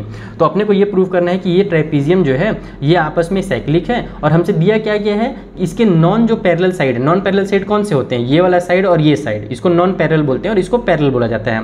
तो जो नॉन पैरेलल है वो इक्वल दिया हुआ है। तो यहाँ पर हम लिखेंगे इसको कि let ABCD is a trapezium, ठीक है, ट्रेपीजियम है, एंड जो हमारा AD जो है वो इक्वल है BC के। According to question non parallel side are equal, तो शॉर्टकट में AD इक्वल टू BC। अपने को प्रूव क्या करना है, अपने को यहाँ पर टू प्रूव में लिख देंगे कि ABCD is a cyclic prove करना है। उसका तरीका मैं बता ही चुका हूँ। हम लोग यहाँ पर अब क्या करेंगे ना, छोटा सा एक तो काम करेंगे कि प्रूव करने के लिए हम लोग को यहाँ पर छोटा सा कंस्ट्रक्शन करना पड़ेगा। कंस्ट्रक्शन कैसे करना है, तो यहाँ जो हमारे पास आप लोग जानते हो ट्रेपीजियम का हम लोग हाइट निकालते थे। अगर आप लोग क्लास 8 वगैरह में पढ़े होगे, थोड़ा सा मैथ तुम लोग याद होगा कि ट्रेपीजियम कैसे हाइट निकाला जाता था। इस तरीके से हम सीधा लाइन बनाते थे तो ट्रेपीजियम की हाइट कहलाती थी। तो हम लोग यहाँ पर इसके जो हाइट्स है ना वो ड्रॉ करने हैं, 2 ठो, एक इस वाले पॉइंट पर कर दो ऐसे और एक इस वाले पॉइंट पे कर दो ऐसे। और हम जानते हैं क्या है कि ट्रेपीजियम की जो हाइट होती है, चाहे तुम कहीं से भी ड्रॉ करो, दो पैरेलल साइड के जो पैरेलल हमारे लाइन होते हैं उनके बीच की जो दूरी होती है वो हमेशा बराबर ही होती है, यानी कि ये वाला और ये वाला हमारा बराबर होगा।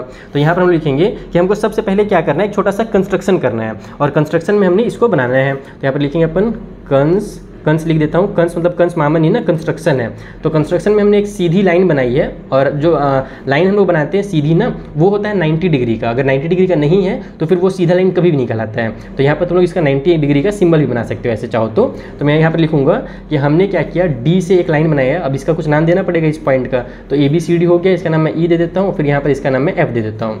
तो यहाँ पर मैं लिखूंगा कि DE नाम का मैंने एक लाइन बनाया जो एकदम परपेंडिकुलर था। परपेंडिकुलर मतलब 90 डिग्री बना रहा था। किसके ऊपर बना रहा था 90 डिग्री एंगल, तो इस वाले लाइन के ऊपर बना रहा था जिसका नाम AB था। और उसी तरीके से हमने CF नाम का भी एक लाइन बनाया है, वो भी परपेंडिकुलर है इसी लाइन के ऊपर, यानी कि 90 डिग्री है AB के ऊपर, ठीक है। तो इससे फायदा क्या हुआ तुम लोग देखना, बहुत मजा आएगा तुम लोग को। यहाँ पर हम लिखेंगे अब कि हमने प्रूव क्या करना था, कंस्ट्रक्शन कर लिया। अब यहाँ पर हम लोग लिखेंगे प्रूव कि हमारे पास सबूत क्या है भैया कि एक साइक्लिक क्वाड्रिलेटरल है। सबसे पहले तुम क्या करो, ये जो तुम्हें ट्रायंगल दिख रहे हैं ना, इन दोनों ट्रायंगल को तुम आपस में कर दो कॉन्ग्रेंट। अब बोलोगे सर कॉन्ग्रेंट काहे के लिए कर रहे हैं, तो भैया तुम लोग समझते जाओ, ट्रायंगल को कॉन्ग्रेंट करोगे ना उसके बाद देखना तुम्हारा बहुत मजा आने वाला है। तो मैं यहाँ पे लिखूंगा इन ट्रायंगल ADE एंड दूसरा ट्रायंगल जो हमारे पास है जिसका नाम है BCF। तो इन दोनों के अंदर सबसे पहले तो हमारा जो सबसे पहले हम लोग क्या कर सकते हैं, ये जो हमारा AD साइड है और ये जो BC साइड है ये बराबर दिया ही हुआ है, क्वेश्चन में गिवन है, तो AD इक्वल टू BC, ये क्वेश्चन में अपने को गिवन था, तो यहाँ पर अपन लिख देते हैं गिवन। ठीक है, उसके बाद फिर हमारे पास दूसरा चीज़ जो है, यहाँ पर जो एंगल बन रहा है ये वाला एंगल हमारे पास 90 का है और ये वाला भी जो एंगल है वो भी हमारा 90 डिग्री का है। तो हम लोग यहाँ पर डालेंगे कि हमारे पास जो AED है, एंगल AED वो है इक्वल इस वाले एंगल का जो कि है BFC, तो एंगल BFC के, और दोनों क्यों इक्वल होगा भैया, क्योंकि दोनों हमारे 90 डिग्री के थे। उसके अलावा एक चीज़ और यहाँ पर है कि जो हमारे पास ये जो DE लाइन है और ये जो CF लाइन है जो हमने परपेंडिकुलर बनाया था, जैसे मैंने शुरू में आपको समझाया कि किसी भी ट्रेपीजियम की जो हाइट होती है ना वो हमेशा क्या होती है, इक्वल होती है। तो हम लोग यहाँ पे लिखेंगे कि जो DE है वो इक्वल है CF के, क्योंकि ये क्या है हमारे पास डिस्टेंस बिटवीन, या फिर इसको शॉर्टकट में लिख दो हाइट ऑफ ट्रेपीजियम। दोनों ट्रेपीजियम का क्या है हमारे पास हाइट है, और ट्रेपीजियम की हाइट हमेशा बराबर होगी जहाँ से भी तुम लोग नाप लो। तो ये हमारे पास तीन चीज़ें अगर बराबर हो गई तो आप लोग जानते ही हो कि ये हमारे पास एक राइट एंगल हो गया। ये वाला एंगल देखो राइट एंगल है, ये अपोजिट में हाइपोटेन्यूज है और ये साइड है, तो राइट एंगल हाइपोटेन्यूज और साइड यानी कि RHS वाले रूल से ये दोनों ट्रायंगल कॉन्ग्रुएंट हो गए। यहाँ पर लिखेंगे इसलिए जो हमारा ट्रायंगल ADE था वो कॉन्ग्रुएंट होगा हमारे ट्रायंगल BCF के, और रूल कौन सा लगा, तो राइट एंगल हाइट और right angle hypotenuse and side वाला रूल से ये आपस में कॉन्ग्रुएंट हुआ है। तो अगर दो ट्रायंगल कॉन्ग्रुएंट हैं तो उससे करस्पॉन्डिंग पार्ट इक्वल होते हैं, और करस्पॉन्डिंग पार्ट कौन से पार्ट्स, तो जो हमारा एंगल A है और जो एंगल B है ये आपस में क्या हो जाएगा, इक्वल हो जाएगा। तो यहाँ पर लिखता हूँ मैं कि इसलिए हमारा जो एंगल A होगा वो इक्वल होगा एंगल B का, जिसको करस्पॉन्डिंग पार्ट या शॉर्टकट में CPCT लिखा जाता है, corresponding part of congruent triangle. ठीक है, तो एंगल A और B अगर बराबर हो गया ना तो देखो तुम्हारा काम बहुत आसान हो गया। कैसे आसान हो गया वो मैं तुमको बता देता हूँ। अब तुम लोग लोगे यहाँ पर दो पैरेलल लाइन को, हम लोग यहाँ पर ये जो DC है और ये जो AB है दोनों पैरेलल लाइन है, और AD जो है वो ट्रांसवर्सल है। अब तुम लोग को लाइन्स और एंगल्स का फिर से याद आ रहा होगा कि दो पैरेलल लाइन को जब ट्रांसवर्सल कट करता है तो जो को इंटीरियर एंगल होते हैं उनका सम 180 डिग्री होता है। मैं डायग्राम के थ्रू फिर समझा देता हूँ। देखो दो पैरेलल लाइन है, कभी भी दो पैरेलल लाइन को अगर कोई ट्रांसवर्सल ऐसे कट किया तो सेम साइड में जो अंदर में एंगल होंगे ना वो दोनों एंगल आपस में कंजिक्यूटिव इंटीरियर एंगल भी कहलाते हैं, उसी को प्यार से को इंटीरियर एंगल भी कहा जाता है। और इनकी खासियत ये होती है कि इन दोनों का जो सम होता है वो हमेशा 180 डिग्री होता है। तो यहाँ पर मैं इसको लिखूंगा भी कि DC and AB are parallel, ये हमारे पास क्या है, पैरेलल है, and AD is transversal. AD जो है हमारा वो ट्रांसवर्सल का काम कर रहा है। तो इस कंडीशन में हमारे पास जो दो एंगल बनेगा, एक एंगल हमारे पास D होगा और दूसरा जो एंगल हमारे पास B होगा। यहाँ पर कौन सा एंगल बना है, D में एंगल बना है ये कंप्लीट वाला, और यहाँ पर हमारे पास एंगल A बना हुआ है।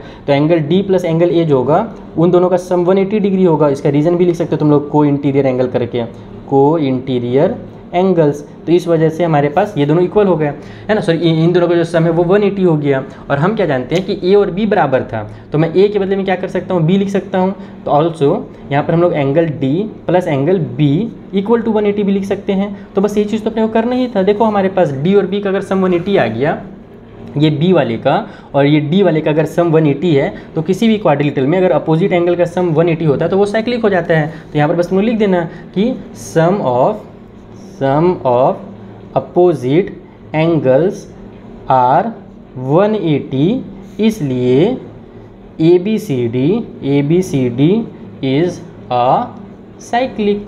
बस खेल खत्म। ये साइक्लिक कौन वाला साइक्लिक है, साइकिल चलाने वाला साइक्लिक नहीं है ना बेटा, यहाँ पर वाला साइक्लिक है। तो अगर तुम लोग देखो, मैं फिर से रिपीट कर रहा हूँ, जो बच्चा केवल इस क्वेश्चन को देखने आया होगा हो सकता है उसको कुछ चीज़ें समझ में नहीं आई होंगी, इसीलिए मैं रिक्वेस्ट कर रहा हूँ बार बार कि आप लोग वीडियो की स्टार्टिंग का जो 10 मिनट है जहाँ पर इंट्रोडक्शन मैंने समझाया था वो वाला पार्ट जरूर देख लेना। नोट्स तुम लोग जरूर खरीद सकते हो, उसमें सारे सब्जेक्ट के तुमको सैम्पल पर भी मिल जाएंगे प्रैक्टिस के लिए सॉल्यूशन के साथ। या फिर तुम लोग केवल मैथ्स को स्ट्रॉन्ग करना चाहते हो तो हमारा अंतिम बैच ज्वाइन कर लेना, उसमें वीडियोज़ भी मैंने बना के बहुत सारे डाल चुके हैं जो अलग से, जो यूट्यूब में तुमको नहीं मिलेंगे, वहाँ पर एकदम स्पेशल वीडियोज़ हैं इंपॉर्टेंट क्वेश्चन के साथ। तो ये हो गया तुम्हारा 8th क्वेश्चन। चलो भैया 3-4 क्वेश्चन और बचा हुआ है उसको बनाते हैं, तब तक तुम लोग इस वीडियो को शेयर कर दो थोड़ा मोटिवेशन के लिए। देखो जो 9th नंबर में जो डायग्राम देख के तुम लोग डर गए हो ना, ये कुछ है ही नहीं, एकदम दाल भात हलवा है, एकदम बहुत इजी है, तुम तुरंत इसको खा सकते हो। बस थोड़ा सा अपना दिमाग का नस को खोल करके रखना, यानी कि यहाँ पर डायग्राम को थोड़ा सा अलग अलग करके भी मैं डायग्राम बनाऊंगा तो वो बस तुम लोग को समझ में आना चाहिए, फिर तुम्हारा क्वेश्चन बहुत आसान लगेगा, बहुत ईजी हो जाएगा। पिछले क्वेश्चन से भी ईजी क्वेश्चन है ये। इसमें बोल क्या रहा है मैं तुम लोग को लंबा चौड़ा समझा देता हूँ कि यहाँ पर हमारे पास दो सर्कल थे, दोनों आपस में एक दूसरे को कट पीट कर दिए। देखो यहाँ पर एक दूसरे के अंदर घुस गए। उसके बाद फिर हमारे पास 2 लाइन सेगमेंट, एक ABD नाम का लाइन है, देखो ABD ये लाइन, और दूसरा PBQ ये लाइन, ये दोनों क्या कर रहे हैं, इन दोनों सर्कल को आपस में इंटरसेक्ट कर रहे हैं, है ना। ये दोनों लाइन इंटरसेक्ट कर रहे हैं, कहाँ कहाँ पर हो रहा है, तो हमारे पास A में, D में और P में, A D और P, ठीक है। यहाँ पर हमारे पास Q में भी इंटरसेक्ट हो रहे हैं, ठीक है। तो ये सब छोड़ो, इतना दिमाग नहीं लगाने का, सिंपली तुम लोग को मैं समझा रहा हूँ कि हमारे पास प्रूव ये करना है कि हमारा जो एंगल ACP है, ये वाला एंगल देखो तो बनाया भी है, और इधर से हमारे पास QCD जो है ये एंगल, इन दोनों को आपको बराबर प्रूव करना है। कैसे प्रूव करना है, इसके लिए तुम लोग को क्या करना पड़ेगा, सिंपल तरीके से बता रहा हूँ, तुमको ये वाला एंगल और ये एंगल का यूज़ करना है। बस इन दोनों एंगल का यूज़ करो तो ये दोनों बराबर हो जाएंगे। तुम लोग सर कहाँ से, ये दोनों दूसरे दुनिया में है, ये दोनों दूसरे दुनिया में, कैसे बराबर होंगे, चलो मैं तुमको कॉपी में समझाता हूँ कैसे होंगे। तो देखो यहाँ पर हमारे पास ये वाला एंगल और इस एंगल को हम लोग को एक बार प्रूव करना है। डायग्राम देखो मैंने फटाफट बना लिया, एकदम सेम टू सेम छापा हूँ बेटा, जैसे बुक में है ना एकदम। इसके लिए तो एक लाइक जरूर बनता है मेरे लिए, इतना अच्छा डायग्राम तो मुझे भी उम्मीद नहीं था मैं बना पाऊंगा, लेकिन मैंने बना लिया। चलो अपने को प्रूव क्या करना है, पहले तो वो लिख लेता हूँ मैं। टू प्रूव, हमको प्रूव करना है कि हमारा जो एंगल ACP है वो बराबर है एंगल QCD के। कैसे प्रूव करेंगे वो देखो। सबसे पहले तो मैं ये जो बड़ा वाला हमारा सर्कल है ना, उसका मैं एक रफ डायग्राम बनाता हूँ। अब इस सर्कल में हमारे पास यहाँ पर पॉइंट P है और यहाँ पर मेरा पॉइंट A है, मान लो थोड़ी देर के लिए। अब इस P से हमारे पास B के पास गया, देखो यहाँ पर पॉइंट B है ना, और ये पॉइंट B है मेरा, और इस A से भी हमारे पास B के पास गया है, ये वाला एंगल बन रहा है। और उसी तरीके से इस P से हमारा C के पास आ रहा है, ये वाला पॉइंट के पास आ रहा है, और A से भी हमारे पास C के पास आ रहा है, इस पॉइंट के पास, यानी कि ये एंगल बन रहा है। इसका मतलब बेटा ये एंगल और ये एंगल क्या है, आपस में बराबर है, ये एंगल और ये एंगल बराबर है। तो यहाँ पर मैं लिखूँगा, कैसे लिख सकता हूँ मैं इसको, हम लोग जानते हैं कि हमारे पास प्रूफ क्या क्या है, ऐसे लिखना पड़ेगा कि भैया प्रूफ क्या क्या है।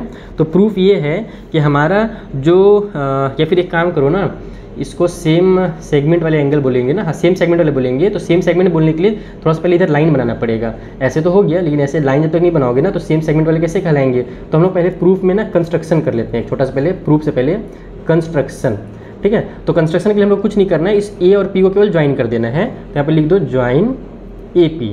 और उसी तरीके से मुझे इधर का भी जरूरत पड़ेगा, तो इसको मैं अब ये लिख लेता हूँ, ये जो C बोल रहा हूँ, D और Q है ना, एंड DQ, तो D और Q को भी मैं ज्वाइन कर दे रहा हूँ। उससे फ़ायदा क्या होगा, तो अब हम लोग लिख सकते हैं कि हमारे पास जो एंगल है नाउ, अब प्रूफ यहाँ पे डालेंगे PROOF। बहुत खिचड़ी हो जा रहा है यार, थक जाता हूँ ना तो मैं, फिर राइटिंग मेरी बहुत बिगड़ जाती है, कोई बात नहीं। तो प्रूफ क्या क्या है, तो सबसे पहले तो हमारे पास जो एंगल ACP है, एंगल ACP वो बराबर है, किसके बराबर है, तो इसके बराबर है ABP के, एंगल ABP के। और क्यों बराबर है, क्योंकि ये हमारे सेम सेगमेंट वाले एंगल है, और हम लोग क्या जानते हैं, सेम सेगमेंट वाले एंगल बराबर होते हैं, जो मैंने रफ डायग्राम में भी समझा गया, सेम सेगमेंट, T बचा है। तो ये दोनों आपस में बराबर हो गए। उसी तरीके से हमारे पास सिमिलरली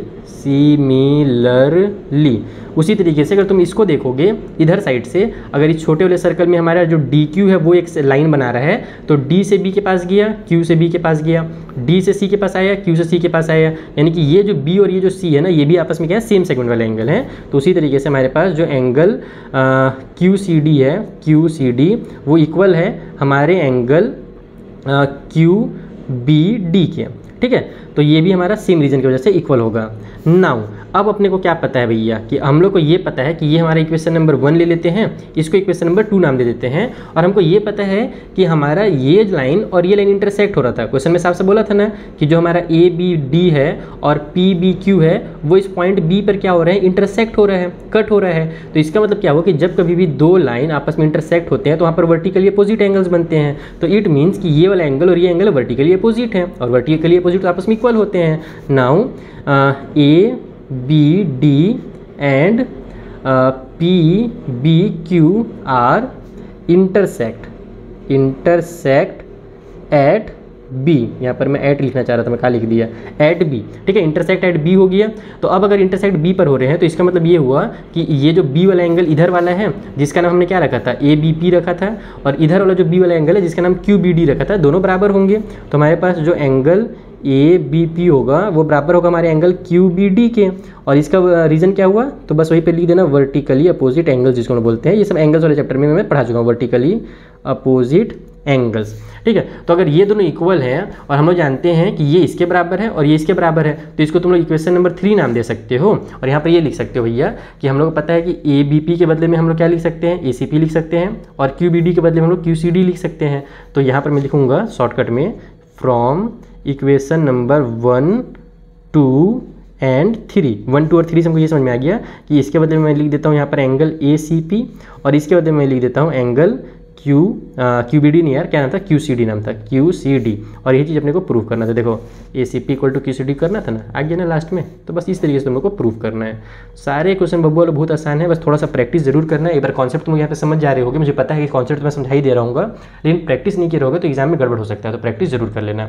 चलो 9th भी हो गया कंप्लीट। खतरनाक दिख रहा था लेकिन बहुत ही छोटा सा क्वेश्चन जो आंसर आया इसका। अब हम लोग 10th वाला क्वेश्चन बनाते हैं। सो 10th वाले क्वेश्चन में कोई डायग्राम नहीं दिया हुआ है, तो हो सकता है बच्चे लोग कन्फ्यूज जा रहे होंगे, लेकिन कन्फ्यूज जाने की जरूरत नहीं है, बहुत आसान क्वेश्चन है। इसमें बोल रहा है कि इफ़ सर्कल्स, यानी कि सर्कल्स लिखा है, यानी कि सर्कल ज़्यादा बनाना है अपने को ना, एक नहीं बनाना है। Are draw taking 2 sides of triangle as diameter, यानी कि एक ट्रायंगल के 2 साइड्स को पकड़ो और उन दोनों साइड्स का यूज़ करो एज अ डायमीटर और 2 ठो सर्कल बना दो। ठीक है, तो prove that the point of intersection of this circles lie on the third side. तो यहाँ पर जो हमारे पास इंटरसेक्शन वाला पॉइंट होगा वो थर्ड वाले साइड में, ट्रायंगल के थर्ड साइड में लाई करेगा, ये प्रूव करना है। तो डायग्राम देखोगे तो समझ में आएगा कि प्रूव एक्चुअल में क्या करना है। चलो डायग्राम बना के बताता हूँ। तो देखो यहाँ पर डायग्राम के थ्रू मैं आपको समझा देता हूँ। वैसे ज़्यादा इंपॉर्टेंट क्वेश्चन नहीं है, फिर भी अगर कभी आ गया एग्जाम में तो बहुत आसानी से बना सकते हो। इसमें से ये बोला गया था कि एक हमारे पास ट्रायंगल है, इसके 2 साइड्स का यूज़ करके हमारे पास सर्कल बनाना है आपको। तो ये मैंने इधर वाला एक सर्कल बनाया और दूसरे वाले साइड का यूज़ करके मैंने दूसरा वाला सर्कल बना दिया। ठीक है, अब हम लोग को बोला गया है कि ये जो साइड्स हैं ये क्या है, दोनों के लिए डायमीटर का काम कर रहे हैं। यानी कि ये जो AB साइड था इस ट्रायंगल ABC का, ये AB जो है पहले वाले सर्कल के लिए डायमीटर है और इधर वाला साइड जो AC है ये दूसरे वाले सर्कल के लिए डायमीटर है। ठीक है, तो अब यहाँ पर हमने ये चीज़ों को लिख लिया है, सारी चीज़ों में समझा रहा हूँ, मैंने लिख लिया है। हमको ये प्रूफ करना है कि जो सर्कल हमारे इंटरसेक्ट हो रहे हैं ना, इंटरसेक्ट देखो 2 जगह पर हो रहे हैं, तो पॉइंट A पर हो रहे हैं और दूसरा पॉइंट D पर हो रहे हैं। तो हमसे इसके बारे में बोला गया था कि आपको ये प्रूफ करना है कि जो सर्कल इंटरसेक्ट हो रहे हैं जिस भी पॉइंट पर, वो पॉइंट क्या है, तीसरे वाले साइड में, यानी कि ट्रायंगल के तीसरे वाले साइड में लाई करता है। ये अपने को प्रूफ करना है, यानी कि इस पॉइंट D को अपने को प्रूफ करना है कि ये BC के ऊपर लाई करता है, बस ये प्रूफ करना है। तो उसके लिए क्या करना पड़ेगा, सिंपल तरीका है। आप एक काम करो, यहाँ पर एक सीधा लाइन ड्रॉ करो। सबसे पहले तो इसको ऐसे ज्वाइन करो, ये A और D को ज्वाइन करो। तो मैंने यहाँ पे लिख भी दिया है कि कंस्ट्रक्शन में मैं क्या करने वाला हूँ, मैं करने वाला हूँ यहाँ पर ज्वाइन किसको, तो A और D को। तो ज्वाइन हमने AD कर दिया। अब हमारे पास क्या क्या प्रूफ है वो समझना है अच्छे से। तो प्रूफ क्या है हमारे पास कि अब अगर अपने को इसको अगर ये प्रूफ करना है कि जो D है वो BC के ऊपर आ रहा है और BC क्या है, हमारा एक लाइन है।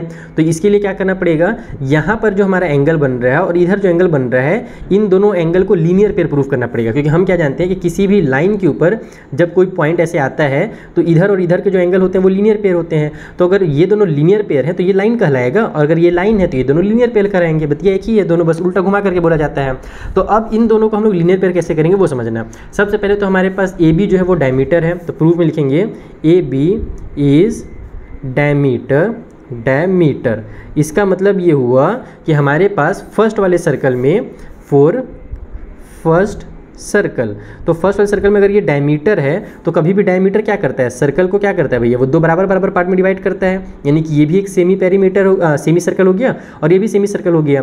अब इस सेमी सर्कल में जो एंगल बनेगा, जैसे मैंने यहाँ से ऐसे लेकर के गया और ये मैं ऐसे लेकर के आ रहा हूँ, तो यहाँ पर जो एंगल बनेगा वो क्या बनेगा, एक राइट एंगल बनेगा। तो हमारे पास ये जो पॉइंट D है ना, देखो B से D के पास गया और A से D के पास गया, तो सेमी सर्कल में बना हुआ पॉइंट एंगल D है ये। तो इसलिए ये क्या होगा हमारे एक बार ये क्या कहलाएगा, सेमी सर्कल वाला एंगल कहलाएगा। और सेमी सर्कल वाला एंगल जो होता है वो हमारा राइट एंगल होता है। तो इसलिए हम लिखेंगे कि इसलिए हमारा जो एंगल ADB है वो कितने डिग्री का है, वो 90 डिग्री का है, क्योंकि ये सेमी सर्कल वाला एंगल है। तो यहाँ पे लिख दो शॉर्टकट में एंगल ऑन सेमी सर्कल। ठीक है, इतना क्लियर समझ में आ गया।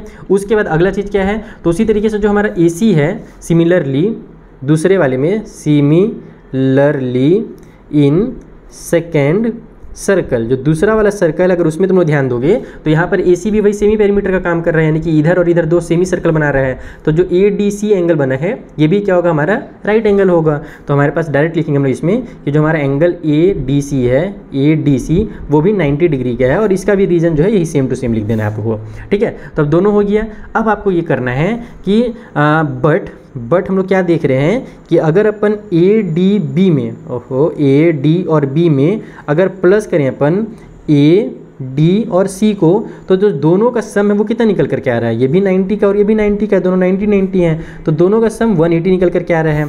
तो इट मीन्स, इसका मतलब ये हुआ कि हमारे पास कि ADB angle ADB and angle ADC are linear pair, ये कैसे हैं, ये भैया हमारे लीनियर पेयर हैं, क्योंकि हम लोग जानते हैं कि जब कभी दो एंगल का सम 180 आ रहा है और दोनों अगल बगल के एंगल हैं, इट मीन्स वो क्या होंगे, हमारे लीनियर पेयर कहलाएंगे। और अगर ये लीनियर पेयर है तो लीनियर पेयर कहाँ बनता है, लीनियर पेयर एक लाइन पे बनता है। सो या फिर हेंस हमारा जो BC है वो क्या है, BC वो एक लाइन है, तो BC is a line and D lies on BC, यानी कि हमारा लास्ट में आपका ये हो गया प्रूव इट, या फिर ये देखो यहाँ पर हमारा कंप्लीट हो गया, यही हम लोग को प्रूव करना था कि D जो है वो BC ऊपर आ रहा है। बाकी तुम चाहो तो एज क्वेश्चन, जैसे क्वेश्चन में तुम्हारे दिया हुआ था ना कि आपको क्या प्रूव करना है लास्ट में, कि क्वेश्चन कहाँ गया मेरा, prove that point of intersection of this circles lie on the third side. ये चीज़ तुम लोग यहाँ पे लिख सकते हो, यहाँ से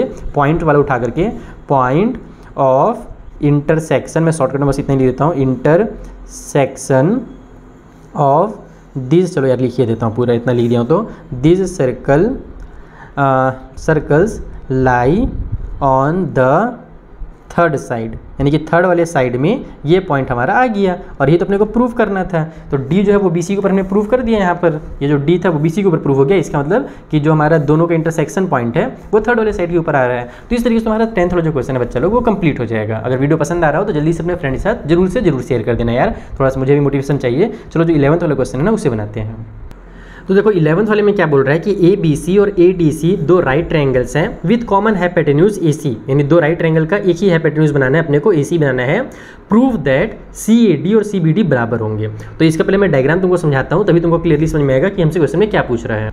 तो देखो इसका जो कंप्लीट डायग्राम है कुछ इस तरीके से बनने वाला है, लेकिन शुरू में आपका कंप्लीट नहीं होगा। अभी फिलहाल अगर ये साइक्लिक में बता दूँ कि साइक्लिक है तो तुम लोग समझ जाओगे कि क्या बोला जा रहा है। मैं तुमको पहले क्वेश्चन समझाता हूँ। क्वेश्चन में बोला गया है कि दो हमारे पास राइट ट्रायंगल्स हैं। मान लो कि ये मेरा ABC एक राइट ट्रायंगल है जिसमें यहाँ पर हमारा 90 डिग्री एंगल बना हुआ है, और दूसरा है ADC, ये मेरा ADC है, यहाँ पर मेरा राइट एंगल बना हुआ है। दोनों का सेम हाइपोटेन्यूज हो गया।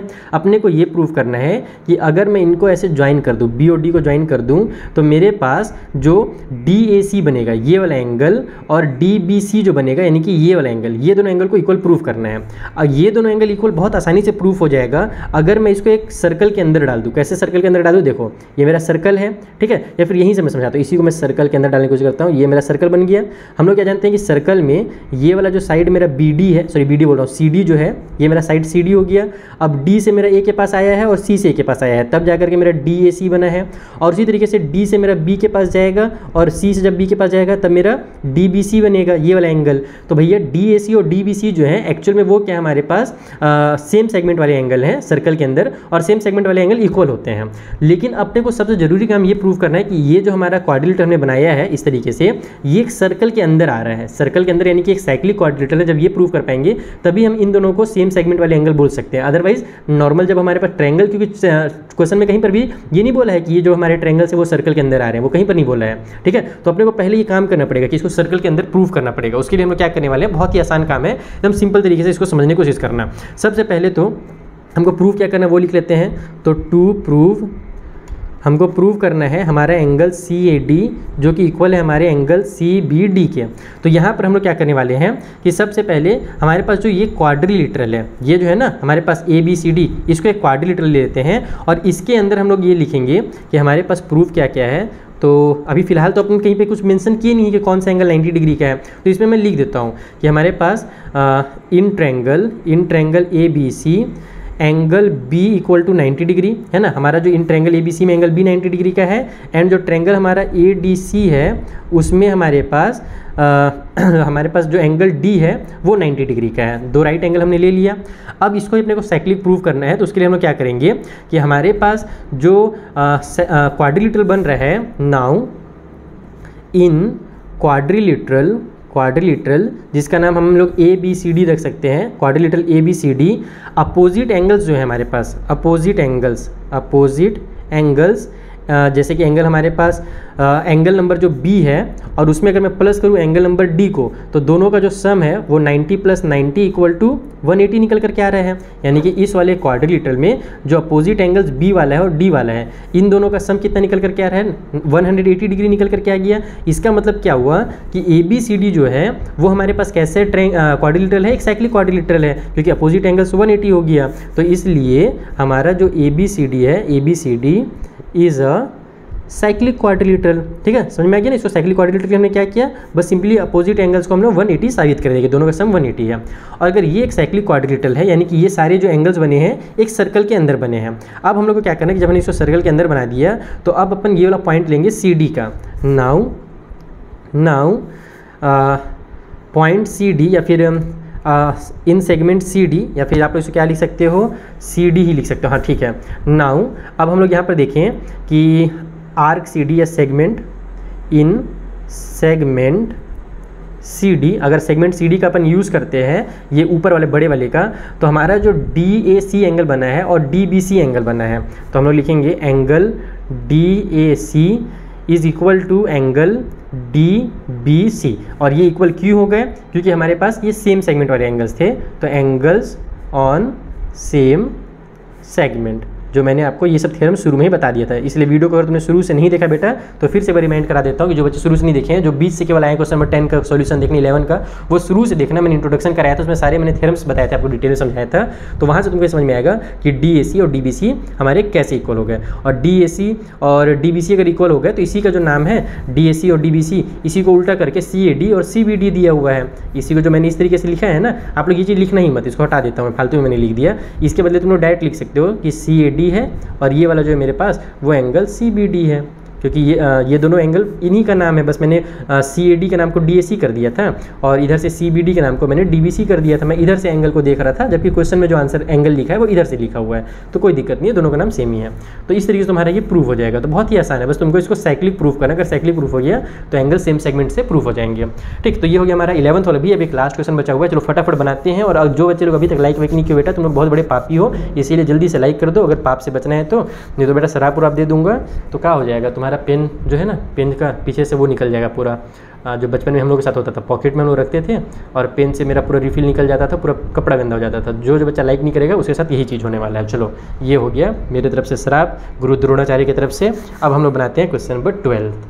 और जो लास्ट क्वेश्चन है वो बहुत ज़्यादा प्यारा है। इसमें बोल रहा है कि prove that cyclic parallelogram is a rectangle, यानी कि जो साइक्लिक पैरेललोग्राम होते हैं वो एक रेक्टेंगल होते हैं, ऐसा अपने को प्रूव करना है। चलो जल्दी से समझा देते हैं इसे भी आपको। तो देखो सबसे पहले यहाँ पर हमने क्या किया है, एक साइक्लिक पैरेललोग्राम बना लिया है जिसका नाम हमने ABCD रखा है। तो इसमें लिख भी देंगे, मान लेते हैं कि ABCD क्या है, एक साइक्लिक पैरेललोग्राम है, जैसे कि क्वेश्चन में बोला गया था। नाम नहीं दिया था इसलिए हमने ABCD लिखा है और उसको बगैर लेट लगा दिया है, क्योंकि नाम नहीं दिया रहता है तो हम लोग उसको मानते हैं अपनी तरफ से, इसलिए लेट लगाते हैं।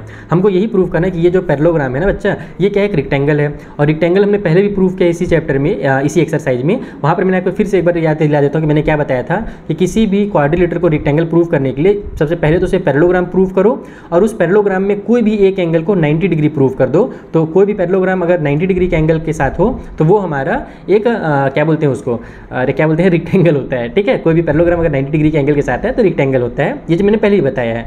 तो उस टाइम हमारे पास दो काम था, पैरेललोग्राम भी प्रूव करना था और 90 डिग्री प्रूव करना था। इस बार अपने को पैरेललोग्राम पहले से दे दिया है, अपने को बस किसी भी एक एंगल को 90 डिग्री प्रूव कर देना है। मान लो एंगल ए को ही मैं 90 डिग्री प्रूव कर दूँ तो ये ऑटोमेटिकली क्या हो जाएगा, हमारा एक रेक्टेंगल प्रूफ हो जाएगा। तो अब उसके लिए हम लोग क्या कर सकते हैं, बहुत ही आसान है। देखो हम लोग को पता है कि हमारे पास ABCD एक पैरेललोग्राम है ना, ABCD इज़ अ पैरेललोग्राम। और हम क्या जानते हैं कि पैरेललोग्राम के जो अपोजिट एंगल्स होते हैं वो क्या होते हैं, इक्वल होते हैं। तो यहाँ पर मैं लिखूंगा कि जो हमारा एंगल A है वो इक्वल है एंगल नंबर C के, क्योंकि ये हमारे अपोजिट एंगल्स ऑफ पैरेललोग्राम है। इसको ऐसे शॉर्टकट में पैरेललोग्राम बोला जाता है। ठीक है, पैरेलल लाइन बनाओ और GM लिख दो, तो A और C जो होंगे वो हमारे बराबर होंगे। ठीक है, ऑल्सो साथ ही साथ भैया हमको ये भी पता है कि पैरेललोग्राम होने के साथ साथ ये एक साइक्लिक भी है। ऑल्सो ABCD, अरे C अब B कहाँ चल गया, ABCD इज़ अ साइक्लिक। ये क्या है, एक साइक्लिक पैरेललोग्राम है। तो साइक्लिक होने का मतलब क्या है भैया कि अपोजिट एंगल का सम 180 होगा, जैसा कि हमको पहले से पता है। यानी कि अगर अपन एंगल A में एंगल C प्लस करते हैं तो मेरा 180 आएगा।